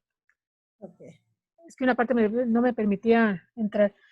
Pues es igual, mire, primero hay que escuchar precisamente y aceptar y validar todas sus emociones y todas las emociones de las personas, porque generalmente dicen, bueno, es que ya vivió, ¿no? Es que ya está tranquilo, ya no importa, no nos importa, o sea, todas las personas tenemos sentimientos, tenemos emociones, así como decía la maestra Nancy, y lo decía el doctor Pilatowski, pues tenemos que centrarnos en la persona y en lo que la persona está sintiendo. Y todas estas estrategias también de respiración, de consciente, de estar haciendo ejercicios. Hay ejercicios también para los adultos mayores. Hay situaciones en las que pueden hacer una respiración consciente, y estar con ellos mismos. Entonces, ¿qué se puede hacer? Pues bueno, hablar sobre lo que es la posibilidad de qué es lo que se tiene ahorita en la vida, qué es lo que están viviendo, cómo lo están viviendo. Sí, obviamente cuesta mucho trabajo también ver que la familia no puede estar cercana a nosotros.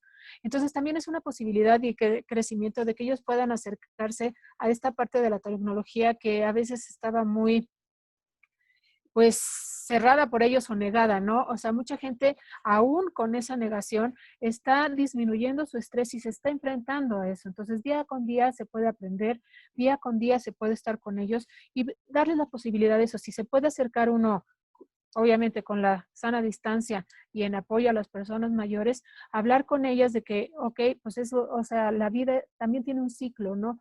La vida tiene un ciclo que se pueda recordar lo que se vivió en todas estas etapas anteriores. Por eso digo que la historia no es que la dejemos de lado, sino viene conmigo y entonces poder trabajar con lo positivo que tiene ahorita mi vida, con lo positivo que me dejó para estar en un estado de tranquilidad y de calma. Obviamente sí hay un miedo, es un miedo real, es el miedo que tenemos todos, porque no nada más son los adultos mayores los que tienen miedo a morir, sino también uno porque no sabemos cómo nos va a llegar la enfermedad, no sabemos si vamos a estar con ella o si llegamos a contagiarnos, a lo mejor cómo la vamos a vivir, porque hay quienes la viven pues asintomáticos, otros con síntomas muy graves y otros levemente. Entonces tenemos que estar conscientes de que como personas vamos a pasar por esos momentos y hay que estar apoyando y dejar, porque no estamos acostumbrados a hablar de emociones ni a verlas, sino o solamente a las que son agradables, ¿no? Si estás contento, si estás haciendo chistes y todo eso, entonces sí te apoyo.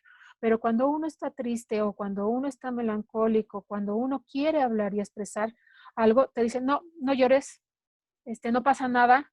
No, sí pasa.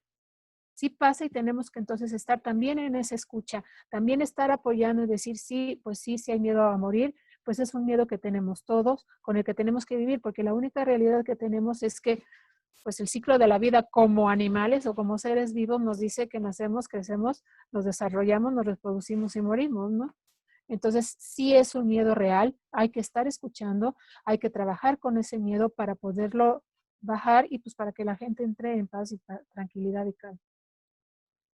Muchas gracias, maestra Isabel. Tengo muchos comentarios de felicitaciones a nuestros ponentes, al doctor Pilatowski, por supuesto, a la maestra Nancy. Nos hablan de que las reflexiones son diversas y eso ha dado pues interés en el conversatorio. Agradezco a todos los participantes, agradezco profundamente a nuestros ponentes, el que hayan asistido, el que hayan participado, el que nos hayan presentado sus reflexiones, que nos hacen pensar en cosas que no habíamos pensado, o de repente me confrontan con una posición que yo no había contemplado antes, o bien yo complemento o formo parte de esa misma línea de pensamiento. Son ejercicios intelectuales, ejercicios humanos, además, que nos permiten analizar una misma problemática desde diferentes vivencias. Agradezco a todos y cada uno de ustedes. Estaremos en comunicación para hacerles llegar los documentos pertinentes y también para informarles sobre cómo vamos a trabajar la segunda parte de los conversatorios que tienen que ver con las memorias y que tienen que ver con otro conversatorio.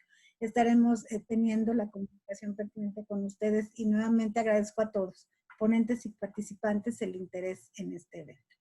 Les recuerdo que mañana tenemos taller de liberación de estrés y ahí los esperamos a todos. Les mando un abrazo y el profundo agradecimiento del DIE y del Departamento de Estudios de Gobierno y Política Pública. Buenas tardes, que tengan linda tarde. Hasta luego. Hasta luego. Hasta luego a todos.